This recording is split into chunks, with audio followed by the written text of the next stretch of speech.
would help if I put my face on the screen. Hey guys, this is Debbie. Welcome to my channel. We are back with this is technically day 3 of the DTE imposter murder trial. Um, Two guys pretending to be workers with DTE, which I guess is the electric company in Detroit. I don't know if it's just Detroit or if it's all of Michigan or whatever. I don't know because I'm not from Michigan. And they went there the night before at 10 o'clock at night, and the people that lived in the house said, no, you got to come back tomorrow. This was a targeted thing because this man had a jewelry store and a pawn shop, and one of these guys had been a customer at the pawn shop, so they figured this guy had money. Great, big, gorgeous, big, beautiful, wonderful house. I love this house. It's beautiful. Came in, said they needed to check for a gas leak. Husband led them down to the basement, and they beat him to unalive. And then they came back up from the basement. They bound his wife with duct tape and then ransacked the house. Not totally. Which surprised me because I expected it to be much more ransacked. They opened some closet doors, but it didn't look like they went through stuff, except in the master bedroom, and they stole some costume jewelry. $300 from her purse, a cell phone, a Glock, which I don't know how much guns cost. Just the thought of that's danger more than money to me. I don't know how much a gun costs. An Apple. I don't know if he stole the Apple Watch or just threw it across the room, because she said he threw it. I don't know if he eventually took it or not. It seems like, yeah, the guy that they unalived had a Rolex. I think they took the Rolex. Anyway, long story short, they didn't get as much as they thought they were going to get from this guy. And so basically they unalived him for a very small payout compared to what they thought they were getting, which just makes me sick. That's kind of usually the way it goes when they rob somebody. It's just disgusting. Not as bad as the last 2 trials we've done, though, in my opinion. All murder's awful, but this one's... all murder's bad, but... So this was an elderly couple. They were both like 72, 73, something like that. And had 3 kids and like 11 grandkids. So this is a guy who had done this his whole life. Had been this jeweler, pawn shop guy. His wife testified yesterday. So we didn't get done with yesterday's because we were playing catch up because of the other 2 trials. So we've got like an hour left of yesterday's. So we're going to do that first before we jump to the live today. We're going to, jump breaks, probably jump part of the lunch hour. We'll probably be getting caught up to the live during part of the lunch hour, but we're going to make it work. We always do. So this is the guy that gave... Oh, and there's 2 defendants in this, so there's 2 juries. So the guy on the stand right now, we started watching him yesterday. He gave defendant Joshua Zuazo a job, but then had to fire him because he wouldn't wear... Among other things, he wouldn't wear the safety equipment. Okay, so Judy has trivia. DTE Energy Company is Michigan's largest utility company. Its core business is the regulated utility segment that provides electricity and natural gas to over 4 million Michigan customers.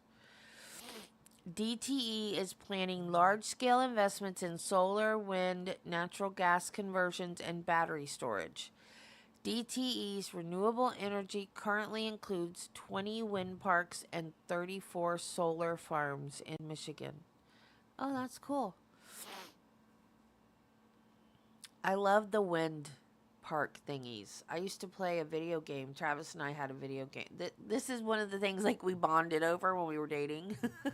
It was a racing game. And there was this big solar farm, or not solar, wind farm thingy for energy. It was at the end at one of the races, and it was so pretty. I was like, that's so cool. With what? Exhibits. All right, which ones? There'd be exhibits 3JJ, 3K, 3LL, 3MM, and 3NN. Did somebody say M&M's? You just take a look at this one, please. Did I hear M&M's? Who's got M&M's? You let me know when you're done looking at those.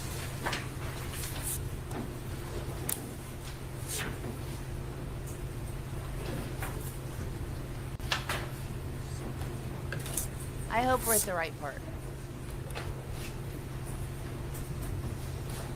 Yeah, we're at the right part. Do those at all look familiar to you? Yeah, And how do they look familiar to you?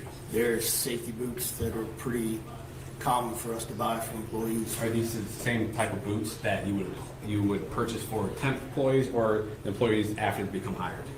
Yeah, I mean, we buy, it just depends based on what the employee's desire are. Sometimes we buy different boots. Sometimes it depends on, you know, I hate to say this, but if one boot's cheaper than the other, we'll choose to buy the other boot. So it'd be fair to say that it's not one particular brand or one particular style that St. Mary would purchase. And the other thing that we do too is there. Oh, excuse me. He's already testified that he gave them those Wolverine steel-toed boots. Now, it sounds, because the pictures look different than those, he hasn't identified them to be that he's got another. Well, what's the objection here other than testifying on the record? Well, the objection is that there's no foundation for those pictures, and he hasn't identified them Well, I to mean, that's be. what they're working on. What? All right, then I would ask, Yeah, dude. because this exhibit's being put and I get the opportunity to cross on it. All right, let's see where it Okay. goes. And Mr. Braun, you said these type of boots look familiar because these are the ones that St. Mary's purchased. That's what you testified? Question, yes. And do these appear to be boots? These are Timberlands. These are a brand that you guys purchased. Yes. And do you know if Joshua ever wore these particular boots while he was employed with St. Mary's? Those particular boots? Yes. I couldn't tell you if those particular boots were the ones that he wore there at the, they look like the ones that we purchased for employees. And there's a third method by which they get boots through us too. They can go out and buy their own boots and then get reimbursed for them. And then St. Mary's would pay Reimburse them for it, yeah. Oh, wait, that was, that questioning was outside the scope of your original Yeah, direct. and So Your I'll Honor, allow I'm not- follow-up questioning. I'm not going to move to omit these. Okay, so I'll allow follow-up questioning by Defendant Zuozo. Thank you, Your Honor. So I understood in your at least cross-examination testimony that Mr. Zuazo came to the job with proper clothing in the way of footwear, and that you didn't have to provide anything to him like you would other temporary employees, correct? Footwear? Yes. And then when it was decided that he would actually be employed, then the Wolverine steel-toed boots were purchased for his benefit Steel-toed? and given to him, correct? Yes, I actually have the receipt for purchasing the boots, and I can tell you exactly what boot was purchased for. Well, but your testimony today, unless you have that receipt with you, your testimony Actually, I was, do. well, your testimony today was that it was Wolverine steel-toed boots. You can't look it up right now. You can't Oh, all look right. it up, yeah. Okay, go ahead. So are you changing your testimony about the Wolverine steel-toed boots that you bought from Mr. Zuazo when he began working as a full-time employee? No, Okay, and he had his own shoes when he came on the job, correct? he did. And you said that you couldn't say that the pictures that you just were shown were pictures of boots that you ever saw Mr. Zuazo wear, correct? No. The only thing you can say is that you think those boots in that video from front of the garage are, which it's not up there anymore, change it to a different one, but the boots that the man in that video from the garage are wearing are Wolverine steel-toed boots, correct? They sure appear to. They They appear do. like those too. They all look quite similar. That's a very good point. Brown boots look pretty similar, don't they? Especially when all you're seeing is the toes part of it and the heel part of it, because This the man is individual not a wearing the good boots is witness. also wearing long pants. So let's go back to actually the video's right there. The question was, If we look at those boots right Excuse here, me. look at those boots, they look identical. Oh, good Really lord. Question answer format here, and let's not keep asking the same question over and over to Mr. McCarthy. Is there another question? well, I'd like to get an answer to the one that I just asked, which was, the reason the boots look similar Oh my is God. because all you're seeing is the toes and the heel part, the soles, and because the person who's wearing them is wearing long pants too, right? No, you can see the toe and everything on these boots right here. That's what I just said. The toe, This man the is heel, not a good the witness. sole. Oh That's what you my get to God. see, right? Not the tops. Yes, sir. Is that true? Yes, sir. Okay, thank you. I have no further questions. Thank you, Okay, Your all Honor. right, and you can direct based on that? No, Your Honor. Okay, all right, Mr. Broad. Get him off the stand. Just get him off the stand. Okay. Get him off the stand. All right, can this witness be excused? No objection. Okay. Oh, all right. Who's next? Detective Packmeyer. Oh my God. I don't know how long you're gonna. How long will this witness testify for? 40 minutes, maybe. All right, we can do it then.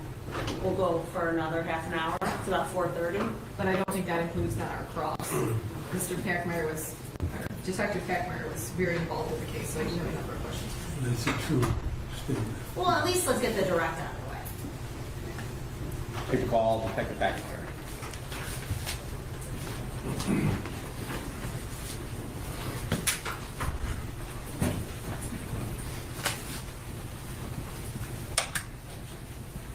Good afternoon, Detective. I'll get you sworn in, or whatever you say. Do you swear from the testimony you're going to provide today's the truth, the whole truth, nothing but the truth, so help you God? Yes. All right, thank you. Please be seated and tell us your name. David Packmeyer. All right, your witness. Yes, thank you. And sir, can you state your full name and spell for the record for us? please? Yes, David Packmeyer, second, D-A-V-I-D-P-A-C-H-M-A-Y-E-R, the second. And sir, where are you employed at? Old County Sheriff's Office. And how long have you been with the Oakland County Sheriff's Office? Since 2016, And what is your current title with the Sheriff's Office? I'm currently a detective in Rochester Hills, And how long have you been a detective? about a year and a half. Okay. And prior to being a detective, while you're employed with the Oakland County Sheriff's Office, how were you employed with the Sheriff's Office? I originally began as corrections officer, then road patrol. Okay. And prior to your employment with the Oakland County Sheriff's Office, did you have any other law enforcement experience? I was a reserve of Macomb County, And how long was that for? probably about 7 years, 6 years. Okay. And back in October 2024, were you assigned to the Rochester Hills substation? Yes, Were you a detective at that time as well? correct. Okay. On October 10th or October 11, 2024, were you one of the detectives that arrived on scene to the house at Newcastle Drive? Yes. Okay. And as a detective that was involved in this case, can you describe some of your duties or what was your responsibilities when you arrived on scene? I initially arrived on scene, started the investigation with other detectives there. Eventually, I handled a lot of the work on the case, retrieving videos, finding evidence for the case. And how do you get assigned those particular tasks? Usually there's an OIC, originally Detective Connolly, that I kind of helped him out with it because I think he was ill, and then our detective sergeant assigned a lot of details. Okay. So would it be a fair characterization that you were heavily involved in the investigation, but you weren't the assigned officer in charge? Correct. Okay. During your investigation, were you made aware of a vehicle that may have been involved with the incident at Newcastle? Yes. How did you become aware of that? Detective Downey actually received a call from Officer Hill from DPD. He mentioned that earlier in the day, around 12:15, he came across a vehicle fire. All right, so there was you got a contact by the Detroit Police Department about a vehicle that was on fire. Correct. And how did it come to be that this particular car was that you thought to be involved with this incident? That officer there on scene took some pictures at that time while it was burning because he thought it was suspicious, and he sent it to us. Prior to that, did you guys put out any information regarding what type of vehicle it could possibly be? I believe there was a BOL put out. Okay, and then you were contacted by another law enforcement agency that that vehicle may be important in your investigation? Correct. Okay, and when another detective in your office received that information, what did you do personally with that information? Actually, myself and Detective Downey went down to the DPD impound yard to look at the vehicle. And where is that impound yard at? I can't recall the exact crossroads on it. It was in the city of Detroit? It is. Okay, and do you recall what day you went down there? It would have been the same day, October 11th. And what did you observe about this vehicle that you saw in that impound lot in the city of Detroit? The vehicle matched the description that was captured on a Ring camera on Newcastle. The vehicle also had a DTE license plate on it. I found out through Lean and SOS. And when you say lean and SOS, I know what that is, considering what I do for a living, but what is that? That's our law enforcement information network. It stores all the SOS information on vehicles, meaning registration of the cars, your driver's license information, things like that. And when you say SOS, what is that? Secretary of State. Okay, so this lien that has data regarding license plates, registration, cars, things like that. And when you got that license plate number off of that car that was in the impound lot, what was the information that you gathered from that? That plate came back to a DTE truck. Okay. At that time, it came back to a DTE truck. Correct. Okay. I And think it was a freight line. okay. And did that car or that truck remain at the impound lot? No, actually, I stayed there with Detective Downey, and we watched it get loaded up on a flatbed. It was taken to Buyers Towing in Rochester City. Okay, so it came back to your jurisdiction. And there, did you look through the car, or did you notice anything about that car? Did you take Yes, time we to did. investigate it? We did look at it, yes. Okay. Were you able to receive a VIN number off of that car? Yes, the truck was poor. It was badly burnt out, but we were able to find a hidden VIN on it and recover that. Okay. One moment, Your Honor.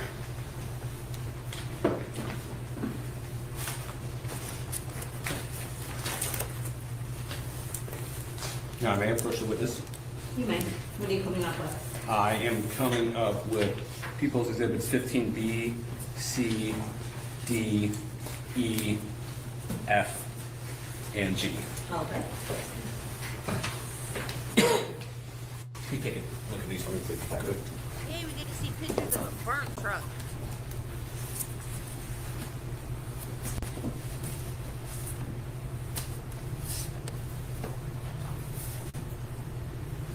And do you recognize those photographs? Yes. How do you recognize them? These are photographs taken from the scene by the original tow truck driver that took it to the DPD lot. But is that fair and accurate description of the truck that you saw that day that was in the impound lot and eventually made its way to Buyers Towing Lot in Rochester? It is. Okay, that, No. okay. You know, the people need to admit these. So it's 15B through 15G, the objection? No, you're right. No objection. Okay, they're in. Okay, and may I just stay up here and ask a couple questions? Yeah, of course. Detective, in this one, what is that depicting? That would be the inside cab of the truck, where the steering wheel, dashboard would be, the front seat. You're saying where it would be, it's not in there? No, it's not. And why is that not in there? It is burnt out. Okay. I'm handing you what's already been marked, or it is 15F. Is that the license plate that was attached to the vehicle when you observed it? It is. And is that the license plate that you ran through your lien system that corresponded to a DT truck? It is. Okay. And 15E, is that, fair to say, just another picture of the burnt truck Correct. in the same state that you saw it? Yes. And then 15D? Driver's side, same state. 15C. And passenger side same state. And then 15B. Yes, that would be the, underneath the hood where the engine would be. And so it was your testimony that this car was pretty badly burned? Yes. Okay. Was there, when you were observing this vehicle, was there any DT markings or anything on there? Not when I observed it, no. Okay.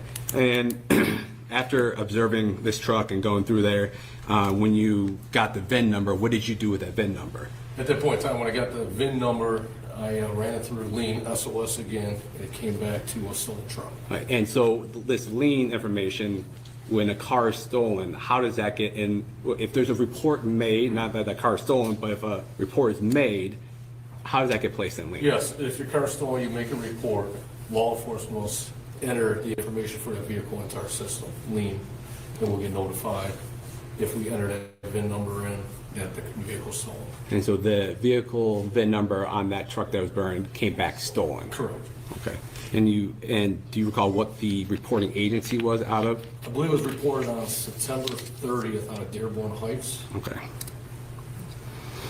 And then, based on the information that you have with the lien information, the stolen vehicle information and lien, and this plate that was on that vehicle, did that plate register to that VIN number? No, it did not. It did not, okay.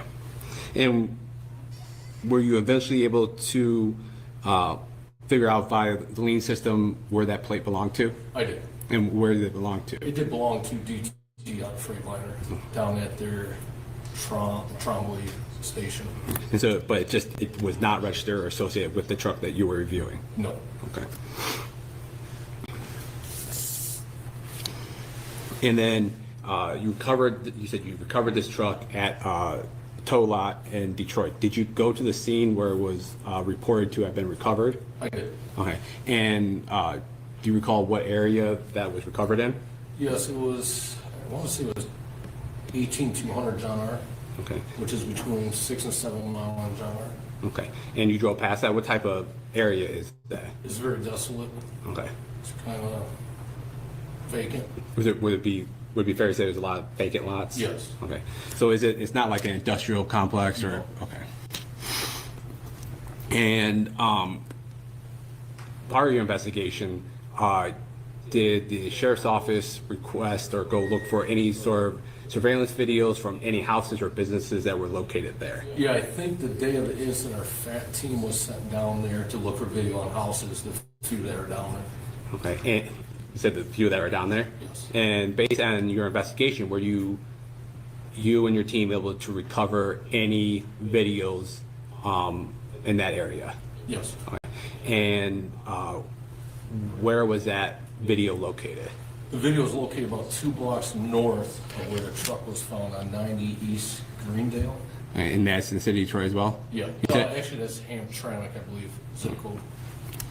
And were you able to obtain that video? Yes. Okay. Did you review that video? I did review it. Okay. And did you review it before coming to court as well? Yes. Okay.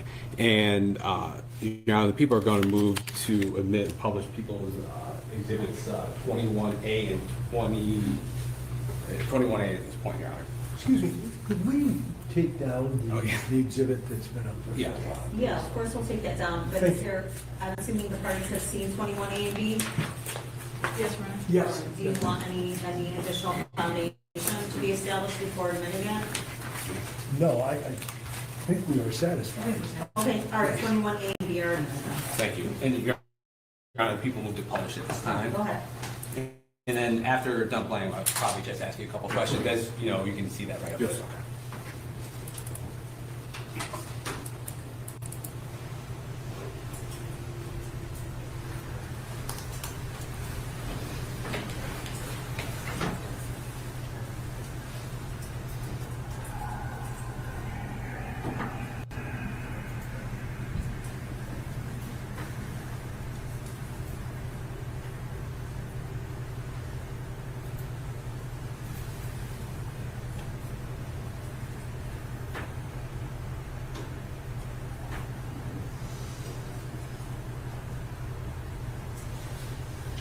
What are we looking at? It's a car in a And driveway. Detective, do you recall what time of day this video was that that was recording? 12/11. And what date was that? It was on October 11th. Okay. And so about 12 o'clock afterward, was that after the 911 call that came through from the Newcastle address? Yes. Okay. And when we were watching that video, we see a truck drive up and to the left of that video. Would that be fair to say? Correct. It was driving westbound. Westbound. Is this? I didn't see a truck. That's right. Is this a two-way street, one-way street? It is a one-way street. You want to go west. Okay. And so west of what we just saw there, what's over there? That would be John R. Okay. And it was your testimony that it was a couple blocks away that this burned out car that you reviewed was located there. Correct. It would be south of there. So it'll be south of there? Yes. Okay. And we're going to play 21B at this time.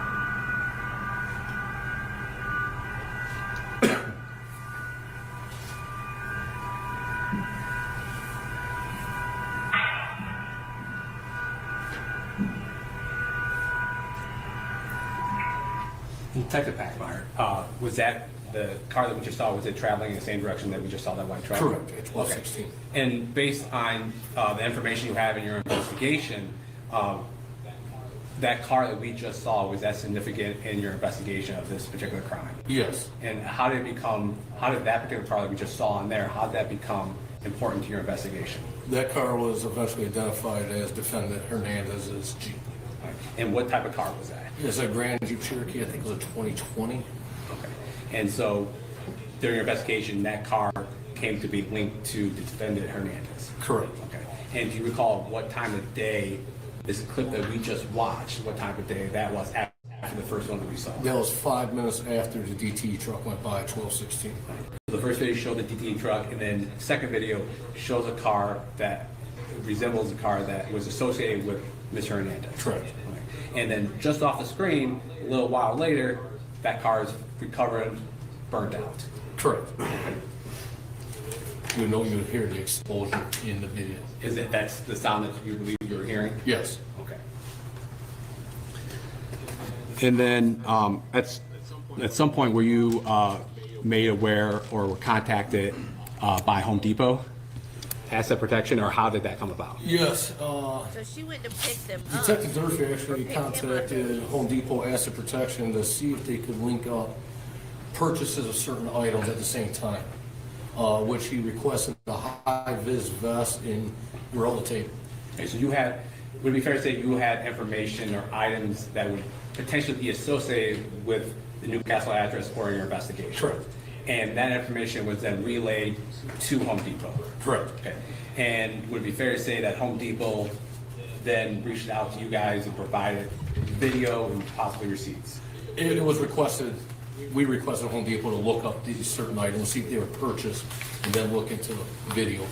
And as a detective, is that common practice or something you have done in the past during investigations? Yes. Okay, so you reaching out asking for a reverse item lookup, this wasn't outside of your normal standards of investigation? No. Okay, so be fair to say that certain items are given to an LPO or asset protection person from Home Depot. They do what they do and then potentially submit either video or in-store receipts related to those items? Correct. Okay, and then after receiving items and other investigations, you can review videos and see if that matches anything that you guys are looking for? Correct. Okay, in this particular case, did they send you videos that were associated with the...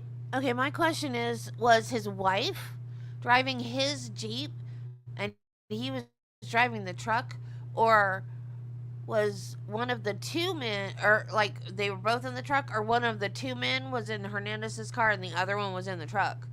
Because his wife is all up in this too. those type of items that you requested? They did, they sent us a transaction receipt and video. Okay, and when those were obtained, did you review those items? Yes. Okay, and Your Honor, the people are going to move to admit and publish People's Exhibit 19A at this time, and I'll hold off on 19B after a couple of questions.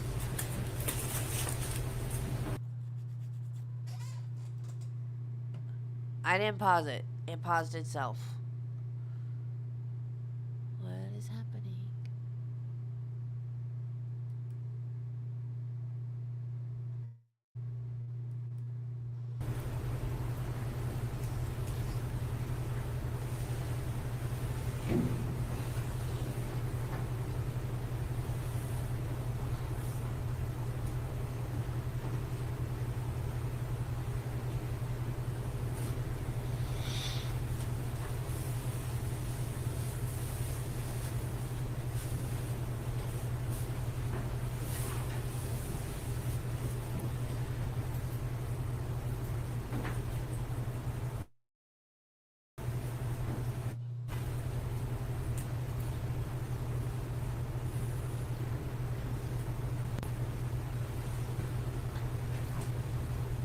What's he doing?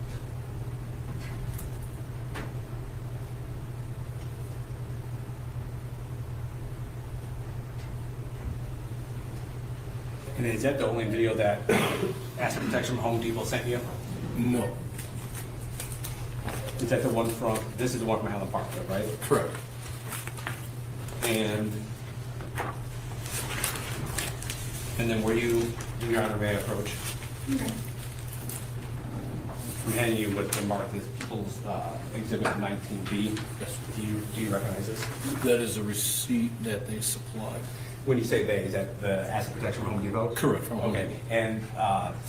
and then, has that been changed or altered or any way since Home Depot Asset Protection sent that over to you? No. So that's a fair and accurate copy of what they gave you concerning transactions that you guys were looking for? Correct. Okay, and based on information you had, that, based on the video they sent you, those transactions correspond to the people around who you were looking for at that date and time? Correct. Okay. People moved to admit and to publish at this time. 19B, any objection? No, Your Honor. No. All right, it's in. And I'm going to publish on here so you can see. Not too clear a copy. What on this receipt, Detective Packmeyer, based on your investigation, are there any items of note during your investigation on this receipt? There's multiple items. The Gorilla Black duct tape, the respirators, cotton spray socks with hood, safety vest, the gloves,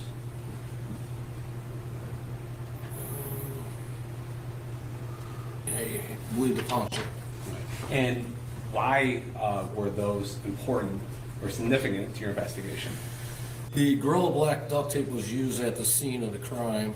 The suspects were wearing the respirator with the high-vis safety vest and the gloves, along with the cotton spray sock. And that's based on your observation of the Ring video camera that was taken from the Murray's household from the night of the 10th and the 11th? Correct. Okay. Yeah, may I approach the call? Thank you.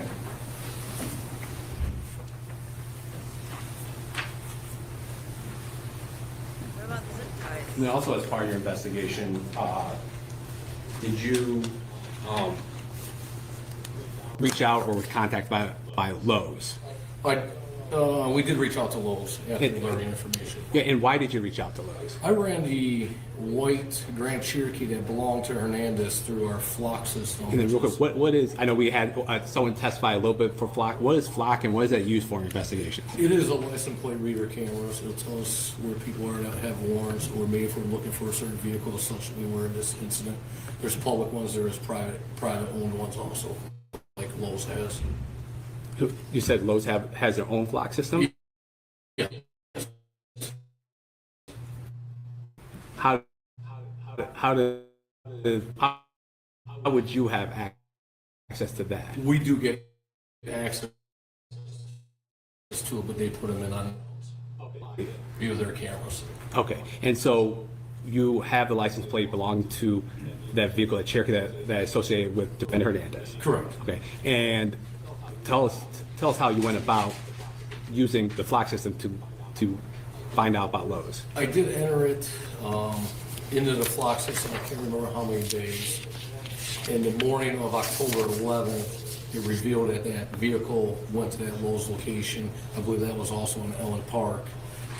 Their cameras capture images going in and out of their parking lot of vehicles from their driveways. So you plug in or type in the license plate Correct. into their Lowe's system, and this particular occurrence that you're about to testify to pops up. Yes, And then, with pictures of the vehicle.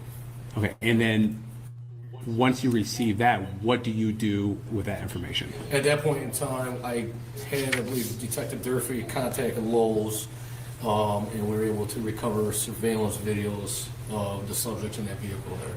Okay. That time that is recorded on Flock through a low security video, do you recall what day it was and what time of day it was? It was October 11th. I want to say it was around 9:30 in the morning, 9:34. And based on your information that you had from the investigation and responding to the Newcastle address, would that be before the incident that you were responding to? That would be before. Okay. And do you recall what city this Lowe's was located in that was the Hernandez vehicle was spotted on the Flock I camera? believe it was Ellen Park. Allen Park? Okay. Now, the people are going to move to omit and publish people's exhibits 20A and 20B at this time, Your Honor. Any objection? No, I have, No objection. All right, get the A and B are in and you may publish. Thank you. And Detective, when you received the videos, did you review those videos? I did. Okay. And when those videos came to you, were they broken up in clips and things like that? Yes. Okay.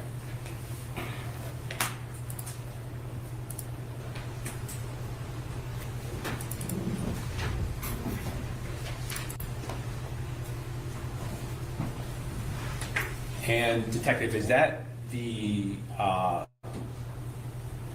Cherokee that you had the license plate to that popped up on Flock? Yes. Okay. This video is going to be a couple minutes long, so.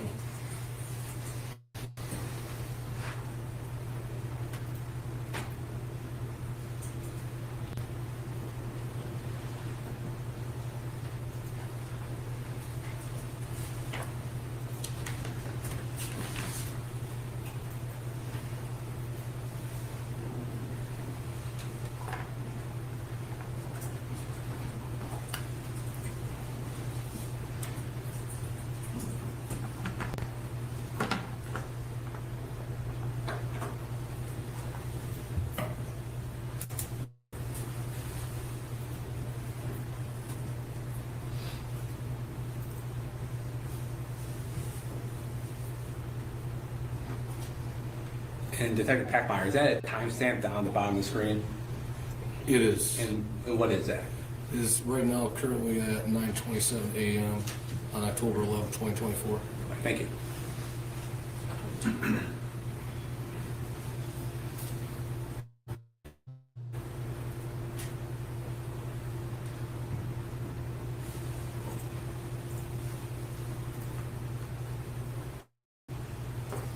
Oh yeah, that's him. Can't say that's not him.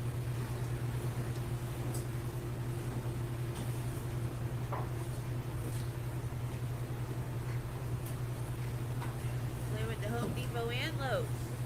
Why'd they go to both stores?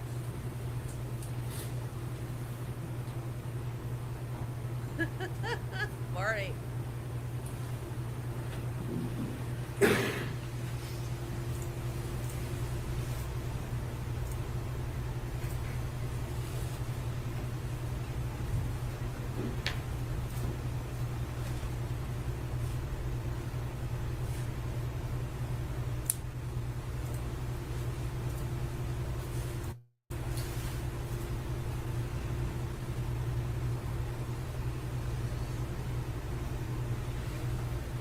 If people didn't steal, Marty, they wouldn't need cameras.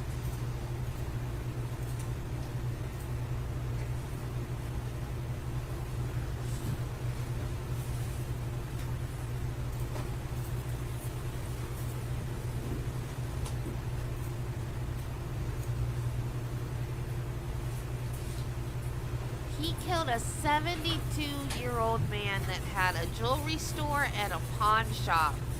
And they thought he had valuables at his house. So they pretended to work for the electric company and say they were checking for a gas leak. And when they went down in the basement to check for the gas leak, they beat him to death. And they got $300, a Rolex watch, a cell phone, and some cosmetic,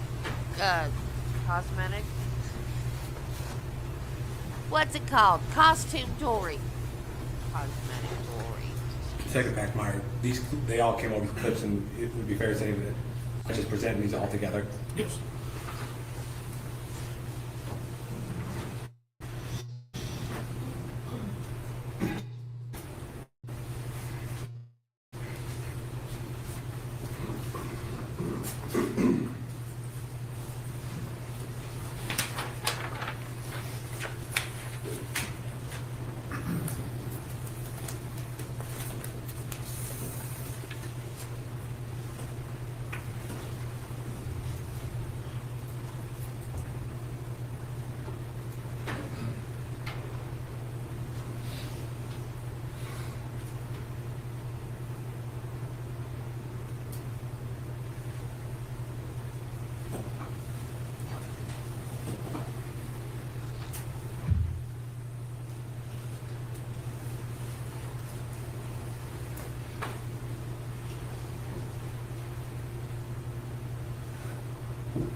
No, this is in Michigan.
We jump back to Tennessee for the penalty phase decision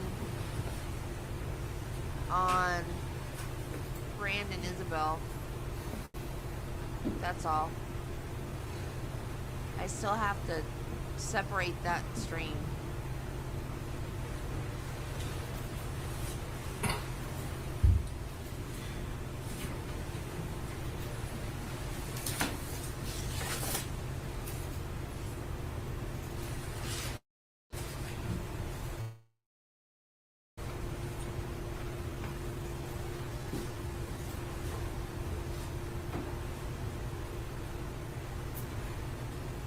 You may approach the witness. You know, I'm handing what's been marked as people's.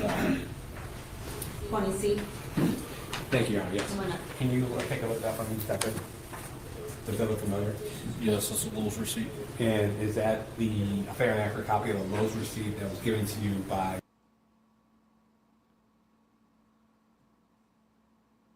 What just happened?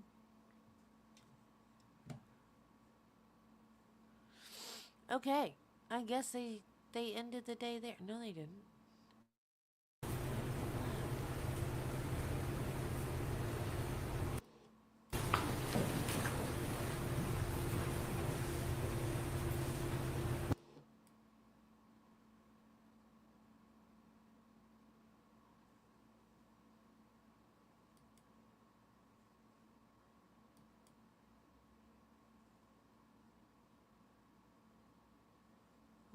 happened?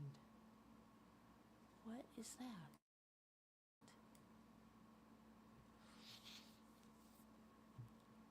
There's no sound, whatever that is.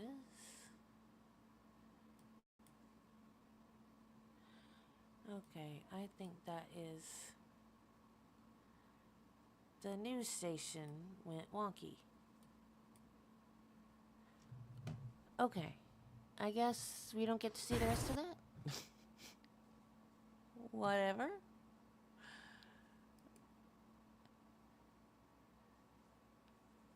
Weird.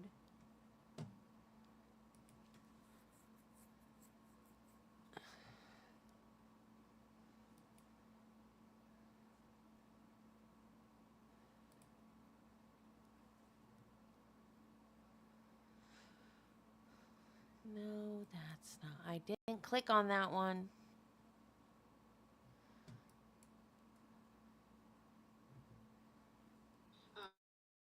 So I have in my possession a return on swim.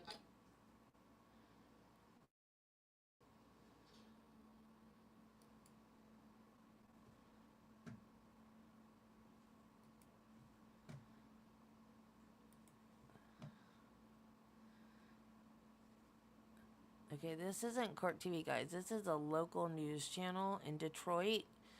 I don't think they know what they're doing yet.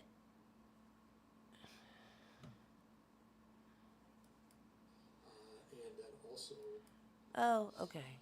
and Judge,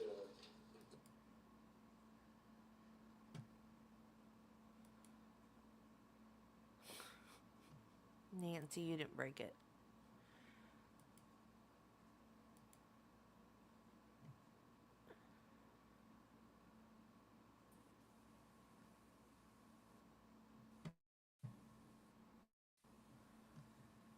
Is that really Thomas Jefferson, or did you just make that up?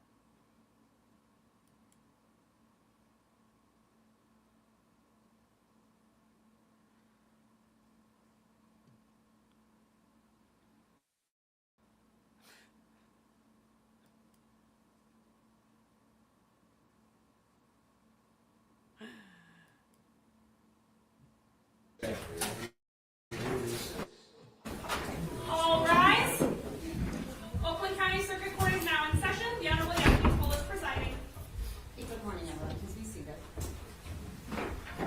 Your Honor, calling the cases of People versus Joshua Zuazo, case number 2024-291950 FC, and People versus Carlos Hernandez, case number 2024-291945 FC. All right, let's put our appearances for the morning. Good morning, Your Honor. May it please the Court, John Patrick Fuss and Andrew McGarrow for the People. Good morning, Your Honor. Michael McCarthy, P30169, appearing on behalf of quote. Mr. Joshua Zuazo. Mr. Zuazo is standing to my left at the table. All right, tell me your name. Joshua Zuazo. All right. Good morning, Your Honor. Paulette Michelle Lofton on behalf of Carlos Hernandez, who's standing to my right. All right, sir, tell me your name. Carlos Hernandez. Okay, all right, everyone can be seated. We'll bring in the jury in a moment. I have a jury instruction that I was handed this morning that Mr. Hernandez wants to argue be placed into the final instructions.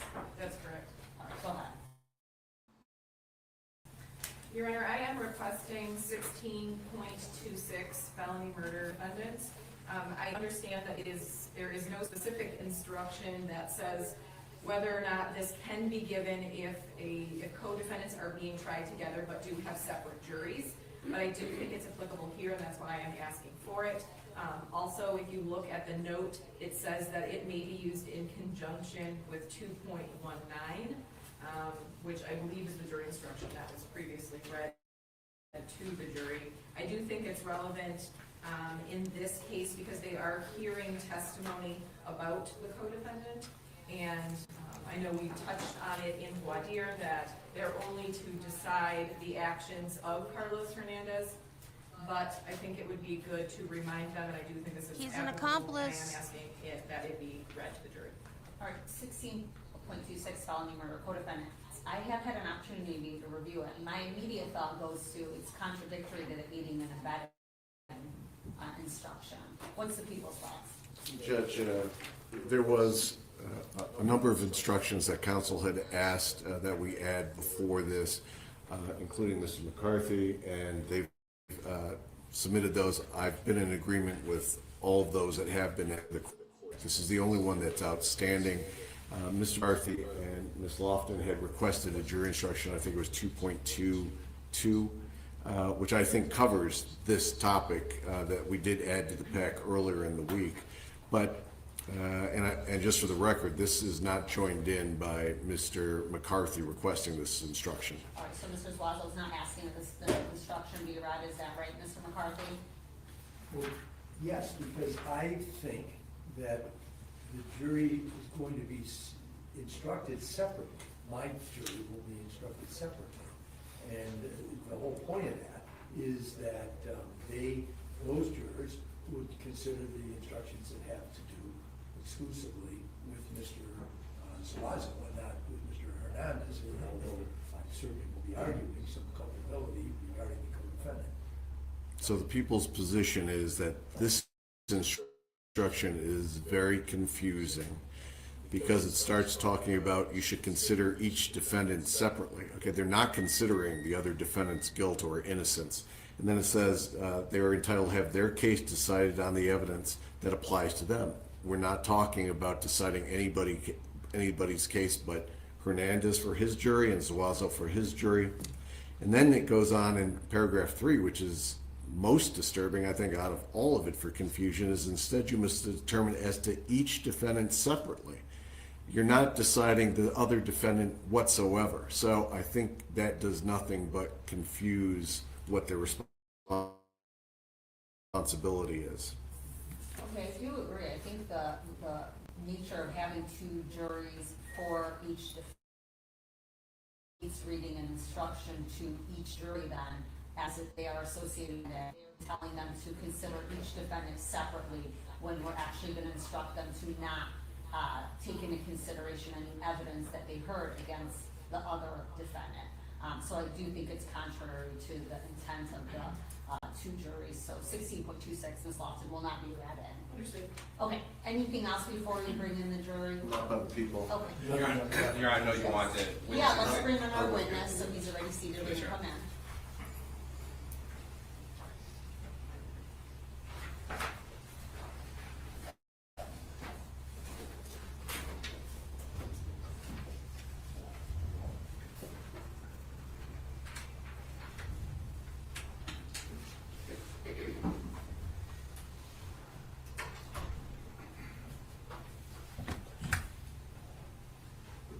Good morning.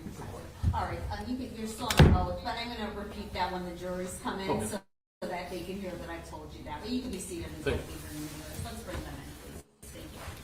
Your Honor, which jury would you like to hear? Who was sitting out there yesterday? Do you recall? I believe A was here. A was there. Okay, so let's put A here and then B.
Welcome back, ladies and gentlemen. Please be seated. I do apologize for the delay this morning. One of our jurors did get stuck in an accident, but luckily everyone here is here and is safe. So we're going to get going. Mr. Petrokas, I believe that Detective Pat Meyer was on the stand yesterday, was under oath, and he remains under oath today. And you can continue, Mr. Magaro, with your direct. Go ahead. Good morning, Detective. Good morning. You reviewed that video from Lowe's, is that correct? Correct. And what city or what location was that Lowe's video? I believe that was Ellen Park. All right. And based on your investigation in this matter, were you able to determine an address that was associated with Mr. Hernandez while he was in Michigan? Yes. And what city was that? It was in Lincoln Park, All right. And what's the relative distance from Lincoln Park to Allen Park? roughly 3.5 miles. Okay. From that Lowe's to Lincoln Park, about 3.5 miles? Correct. Okay.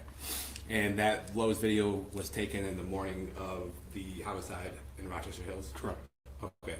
And did you have the opportunity to interview Kelly Broad in this matter? I did. Okay. How did that come to your attention, Mr. Broad? Mr. Broad contacted our office, I think, on the 17th of October. I believe that was the day. He has some information he wanted to talk to me about. He described defendant Zuozo as being an employee of his and being in the video. Therefore, I went down and met with him. He based the information on ring video that he saw released to the media. And that was a video that the sheriff's department released to the media? Correct. Okay. And where did you meet Mr. Broad? It was at the Krispy Kreme, I believe, down south of St. Mary's cement factory.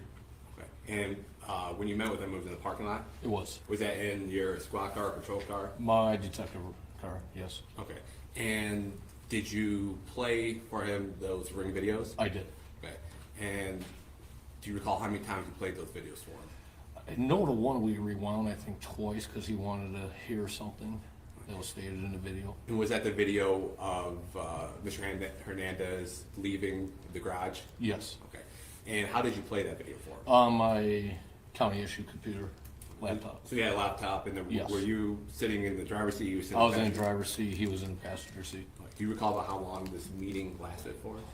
Well, we talked about Krispy Kreme a little bit, maybe a half hour tops. He had to get to work. Talked about Okay. Christy. And did you play one of the other videos where Mr. Or when this defendant was on the porch? Yes. Okay. And did he identify anybody in either one of those videos? He did identify Zuozo. In the video? Yes. Okay. And did you have him write out a written statement about it? I did. Okay. And did you play the audio in the video of him leaving the garage? Yes. Okay. And also, when were you involved in the apprehension or taking the custody of Mr. Zuazo? No. No. Did you happen to see him afterwards? Yes. And did he have any type of facial hair at that time? He had very similar facial hair as he has today. Okay. Thank you. I have no further questions. All right, so then cross-exam by Zuozo. Thank you, Your Honor. Detective, my name is Michael McCarthy. I represent Joshua Zuazo. I have a few questions to ask you here this morning regarding your testimony, and if I don't make myself clear, please tell me that. Yes, sir. Thank you. So just starting where you left off on direct with the meeting you had with Kelly Broad on October 18th, I think it was. He wrote out a statement for you, correct? Correct. And he put in a quotation from the video that you watched with him, I believe you said 2 times. Correct. And you got a statement, when he wrote out that statement, you got a copy of that statement, right? Yes. And do you remember what he wrote in the quotation marks as a quotation from, purportedly from Mr. Zuazo? I believe he quoted the "Come on, man," which was stated in the video of leaving the garage. Come on, let's go. "Come on, man," is what he told me, is what I recall. I would have to review the statement. Okay, well, let me just, then to. Oh, thought I had good it. gravy, Marie. We are really gonna. We're gonna nitpick over a word or two now. You have it here. Thank you. May I approach it now?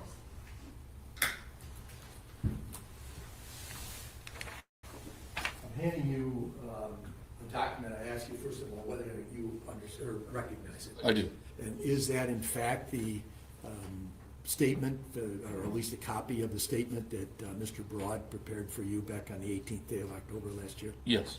And you see the quotations in either the second last line or the last line where it says, "Come on, let's go"? Yes. Okay.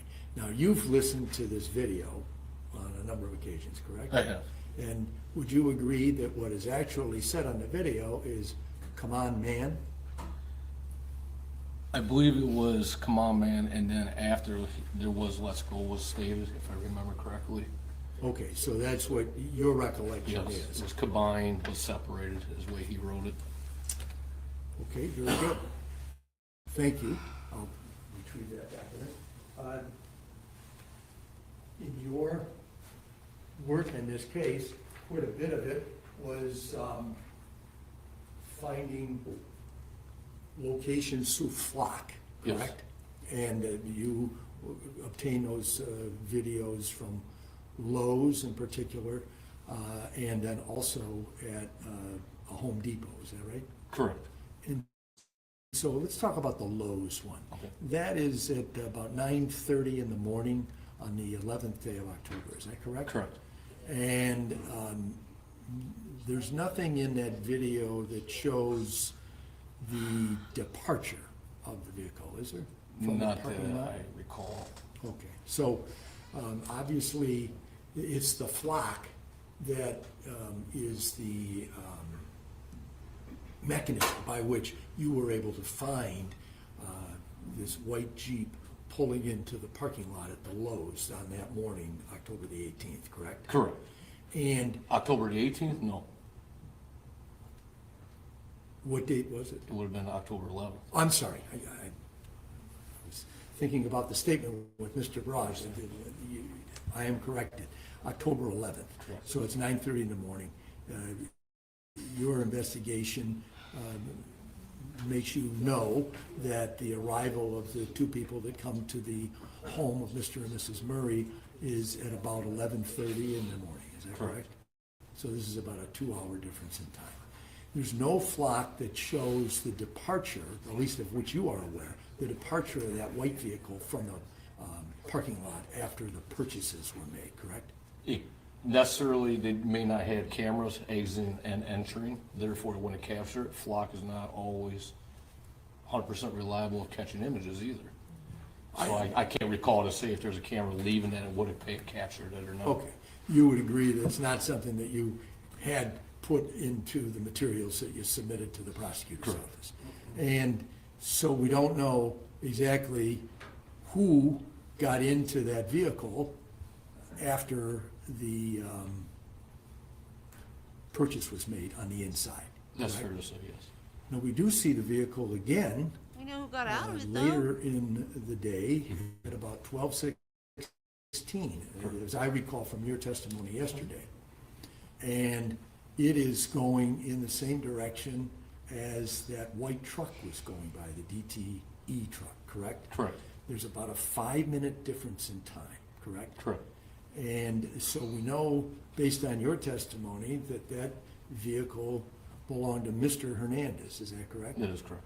And the white DTE Energy truck, you don't know who was driving in that vehicle at that time, correct? Correct.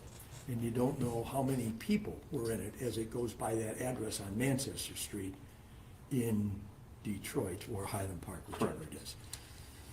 So what we do know is that in the theory that the DTE Energy was occupied by at least Mr. Hernandez, correct?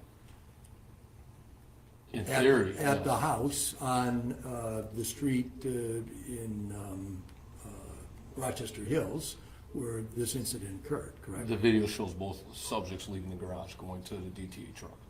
I got that part. But in terms of the vehicles, the white Jeep vehicle is not occupied, I mean, it is on the same street within 5 minutes of the DTE Energy vehicle seen on the Castle Rock Street, near that address where the Murrays live, correct? Are you asking if the Jeep was on Castle Street? No, the DTE Energy. If I Yes. said Jeep, I misspoke. I apologize for that. Yes, So there is that difference? yes. Okay, thank you. I don't have any further questions. Okay, thank you. Defendant Hernandez. Good morning. Come on. So thinking back to yesterday, we watched the videos from a home. Mr. McCarthy kind of just touched on that. How did you establish the time on those videos? That was the recorded time, I believe, on the videos. Okay. And did you make contact, or did someone from your department make contact with that homeowner? How was it that you were able to get those videos? Detective Jones, I believe, from the FAT team made contact with the homeowner and retrieved those videos. Okay. And there's been some questions, both from the prosecutor and from Mr. McCarthy this morning about a white Jeep. In any of the videos that you retrieved that we're just speaking about now, nothing shows the license plate on that black Jeep, or on the white Jeep, correct? No. Also, we were shown a video of a Home Depot store, but we did not see the checkout. So I know that you stated there's one of two ways that detectives can try to get information from stores like Lowe's or Home Depot. I know Lowe's, you can use their flock and see the cars that come in. Home Depot does not have that, correct? That Home Depot, I don't believe so. Okay, but you can call a particular Home Depot and ask if certain items that you find relevant were purchased, correct? And that's what happened at that Home Depot? Correct. Okay, but you were not provided a video of the actual checkout, correct? Correct. Okay. So was it Home Depot that told you that this is the checkout of these two individuals, or how did that happen? That I can't recall. I know contact was made there to cross-reference certain items, and they were able to come up with that transaction, and then they backtrack timestamp. I have no further questions, thank you. Okay, thank you. Any further redirect? Just quickly, and Detective Hackmeyer, there was a question that you, about regarding the license plate of a particular Jeep, and there was not a license plate. Yeah, we could see. Okay, but was there? At the house going by, we could not see the plate. Okay, but when you noticed that white Jeep and that video going past the Greendale address, was there anything significant about that particular Jeep noticeable to you? Yes, there's a lot of things significant. Number one, it has the moonroof. It appears to be a limited X, which has more of a sporty package. It has ductwork vent. They may be real, they may be fake in the hood. They have a different front fascia on the front of the vehicle. A little more sleek looking. The fog lights are a little bit elongated. And the same thing in the rear of the Jeep also. The bumper is different, more sportier than the standard Grand Cherokee of that model year. Now, Detective Hackmeyer, you're pretty specific there and seem pretty certain about those items. How do you know that? I'm a Jeep guy, number one, but we researched and watched over and over to link it. The wheels are the same in all those videos. All those things match up on the Jeep. And that Jeep they saw go past that 90 Greendale Avenue about an hour and a half after the homicide, was that similar to the same markings and things to that Jeep that you saw in the Lowe's flock camera? Yes. And no further question now. Okay, all right, thank you, Detective. You may step down. Thank you, Your Honor. People call Officer Hill to the stand.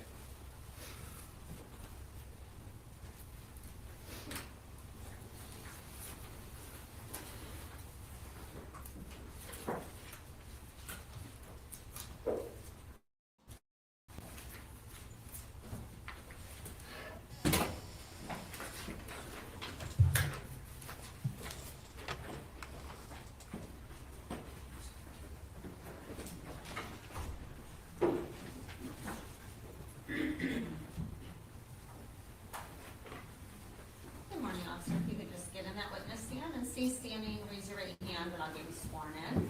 Do you swear or affirm the testimony you're going to provide today is the truth, the whole truth, and nothing but the truth, so help you God? Yes. All right, thank you. Please be seated and tell us your name. Eric Hill. Okay, your witness. And Mr. Hill, can you spell your first and last name for us, please? Erichill. And where are you employed, Mr. Hill? The Detroit Police Department. Right. And how long have you been employed with the Detroit Police Department? 9 years. Okay, and prior to your employment with the Detroit Police Department, do you have any other law enforcement experience? No. Right. What is your current title with the Detroit Police Department? Police officer. Okay. I want to direct your attention back to October 11th, 2024. Do you recall that day? Yes. Okay. And on that day, did you locate a car that was on fire? Yes. Okay. Do you recall where that was located at? Yes, it was located on East Margaret Street, just east of John R. Okay. And where, what type of address was this that you located? It was in a vacant field. Okay. And do you recall about what time of the day that was when you located it? 12:15, 12:20 in the afternoon. Okay. And 12:15, 12:20 in the afternoon? Yes. Okay. And when you observed, where were you when you first saw it? Did you see smoke or did you see the car? What did you see first? I was driving east on 8 Mile Road by John R. when I observed smoke southeast of that intersection. And when you observed that smoke, what did you do? I immediately drove to go investigate that area. And what did you first observe when you arrived there?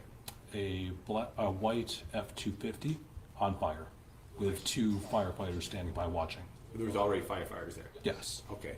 And what did you do next in your investigation of that burning truck?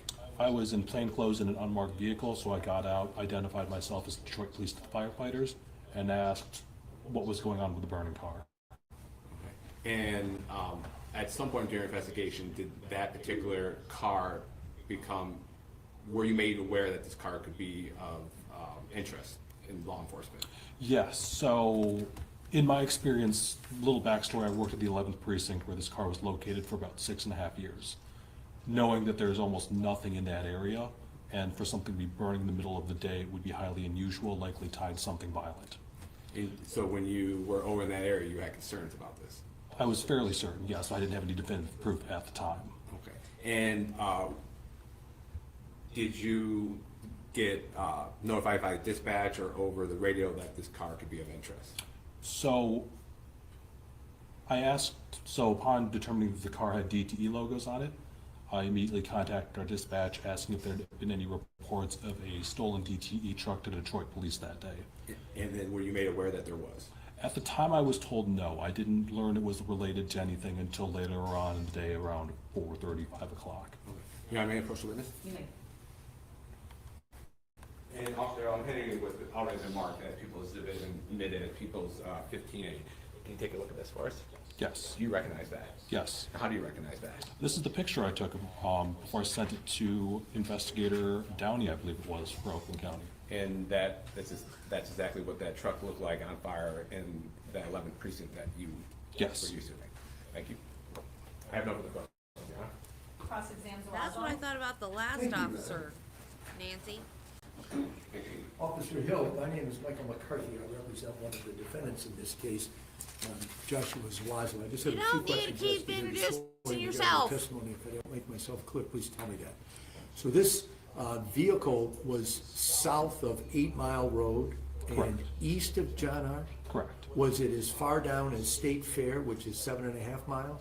I don't recall exactly where. I believe it was between State Fair and 7 Mile. Okay, so south, closer to 7 than it was to 8. Is that Somewhere in right? that area. I can't give the exact. And then the area, because you were familiar with it, did not have much in the way of buildings. Correct. And so the fact that there was a fire going on in what was, in your mind, pretty much vacant neighborhoods was a matter of interest to you, correct? Correct. And when you arrived there, Detroit Fire was already present, is that right? Yes. And so they had the fire under control? No, so they didn't actually have a fire truck there. They had been 2 firefighters driving one of the department vehicles on their way to lunch when they observed the same thing and went to investigate. Oh, so they were just calling for a fire unit to come to put it out? They were there on scene. They investigated. Once they'd located where the fire was and what was going on, then they called the main station to send a fire truck out. And you were present when that occurred? Yes. And then, did you have anything to do with the disposition of that vehicle, having it towed away or anything like that? No.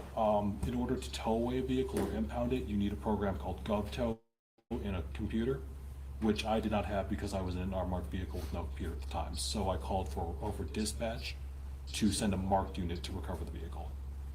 Thank you. I have no further questions. Defendant Hernandez, I have no questions. any redirect here? No, Your Honor. All right, Officer, thank you. You may step down. Thank you. May this witness please excuse. No objection. No objection. Please excuse.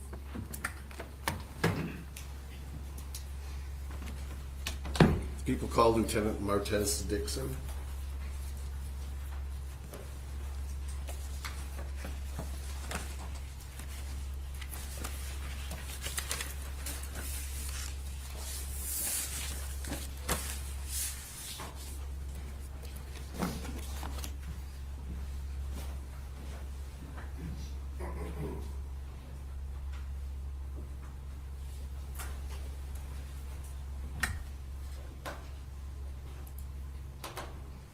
Lieutenant, if you could come this way to be sworn in.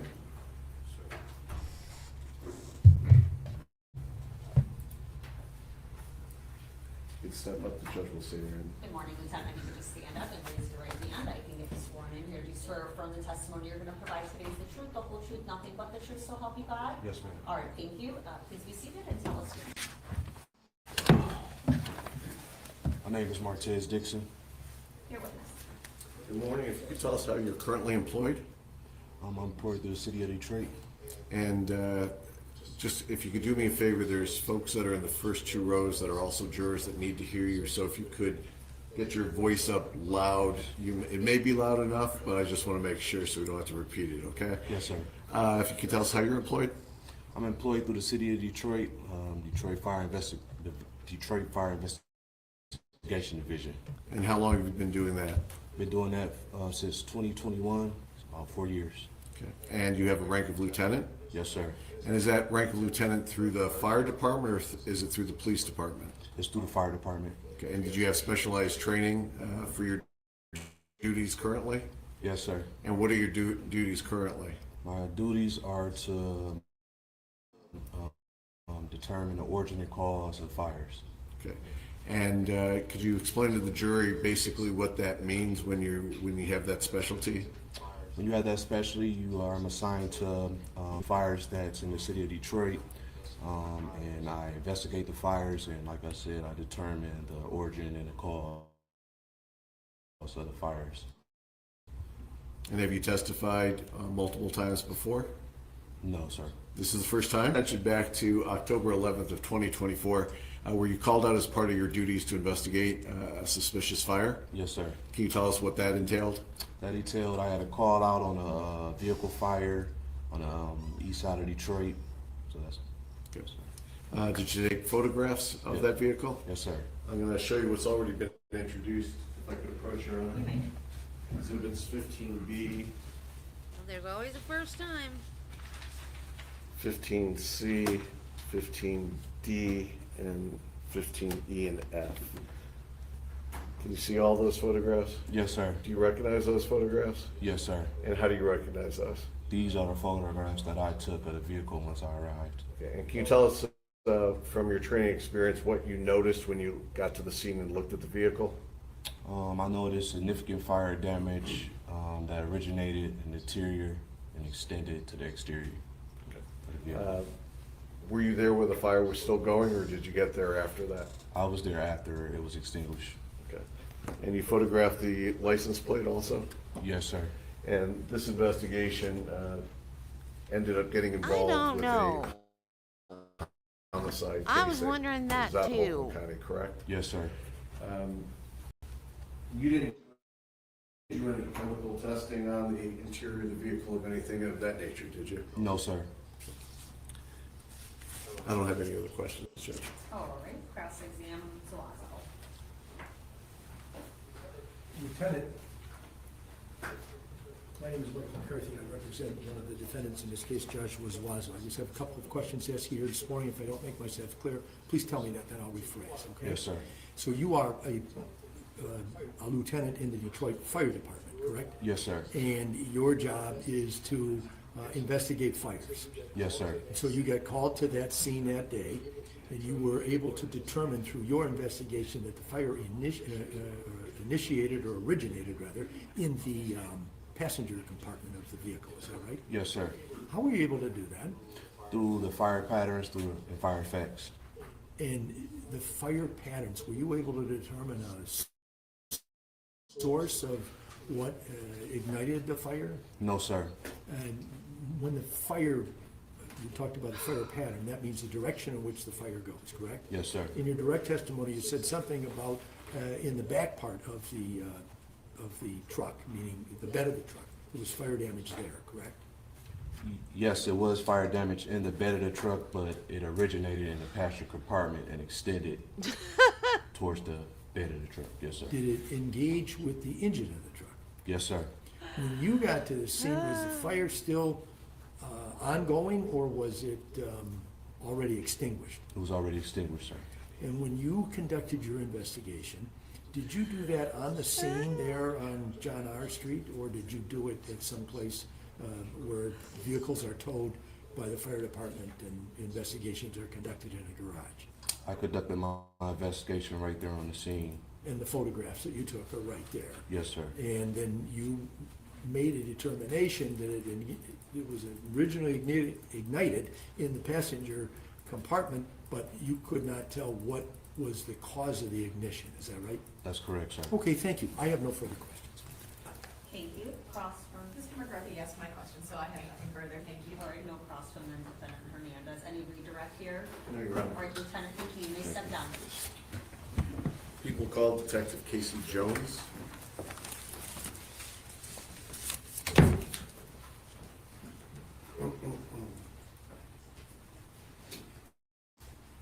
This trial's gonna be extra long because that dude has to introduce himself and say, if you don't understand my question, every dang time he gets up there.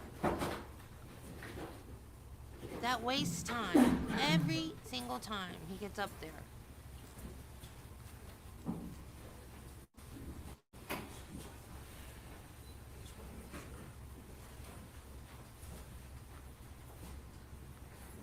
That one dude and Phil Spector did that too. He drove me nuts. Dadgummit. Detective Jones, if you could take the stand to be sworn in? Yes, sir. Morning, Detective. Stay standing, raise your hand. I'll get you sworn in here. Do you swear or affirm the testimony you're going to provide today is the truth, the whole truth, nothing but the truth, so help you God? Yes, ma'am. All right, thank you. Please be seated and tell us your name. My name is Casey Jones. Your right. Good morning, sir. If you could make sure you speak up very loudly, because Sure. the folks in the first two rows need to hear you also. Marty! Detective Jones, can you tell us how you're employed? Yes, sir. I work for the Caddo Parish Sheriff's Office in Shreveport, Louisiana. I've worked there for the last 20 years. And are you have any special assignments?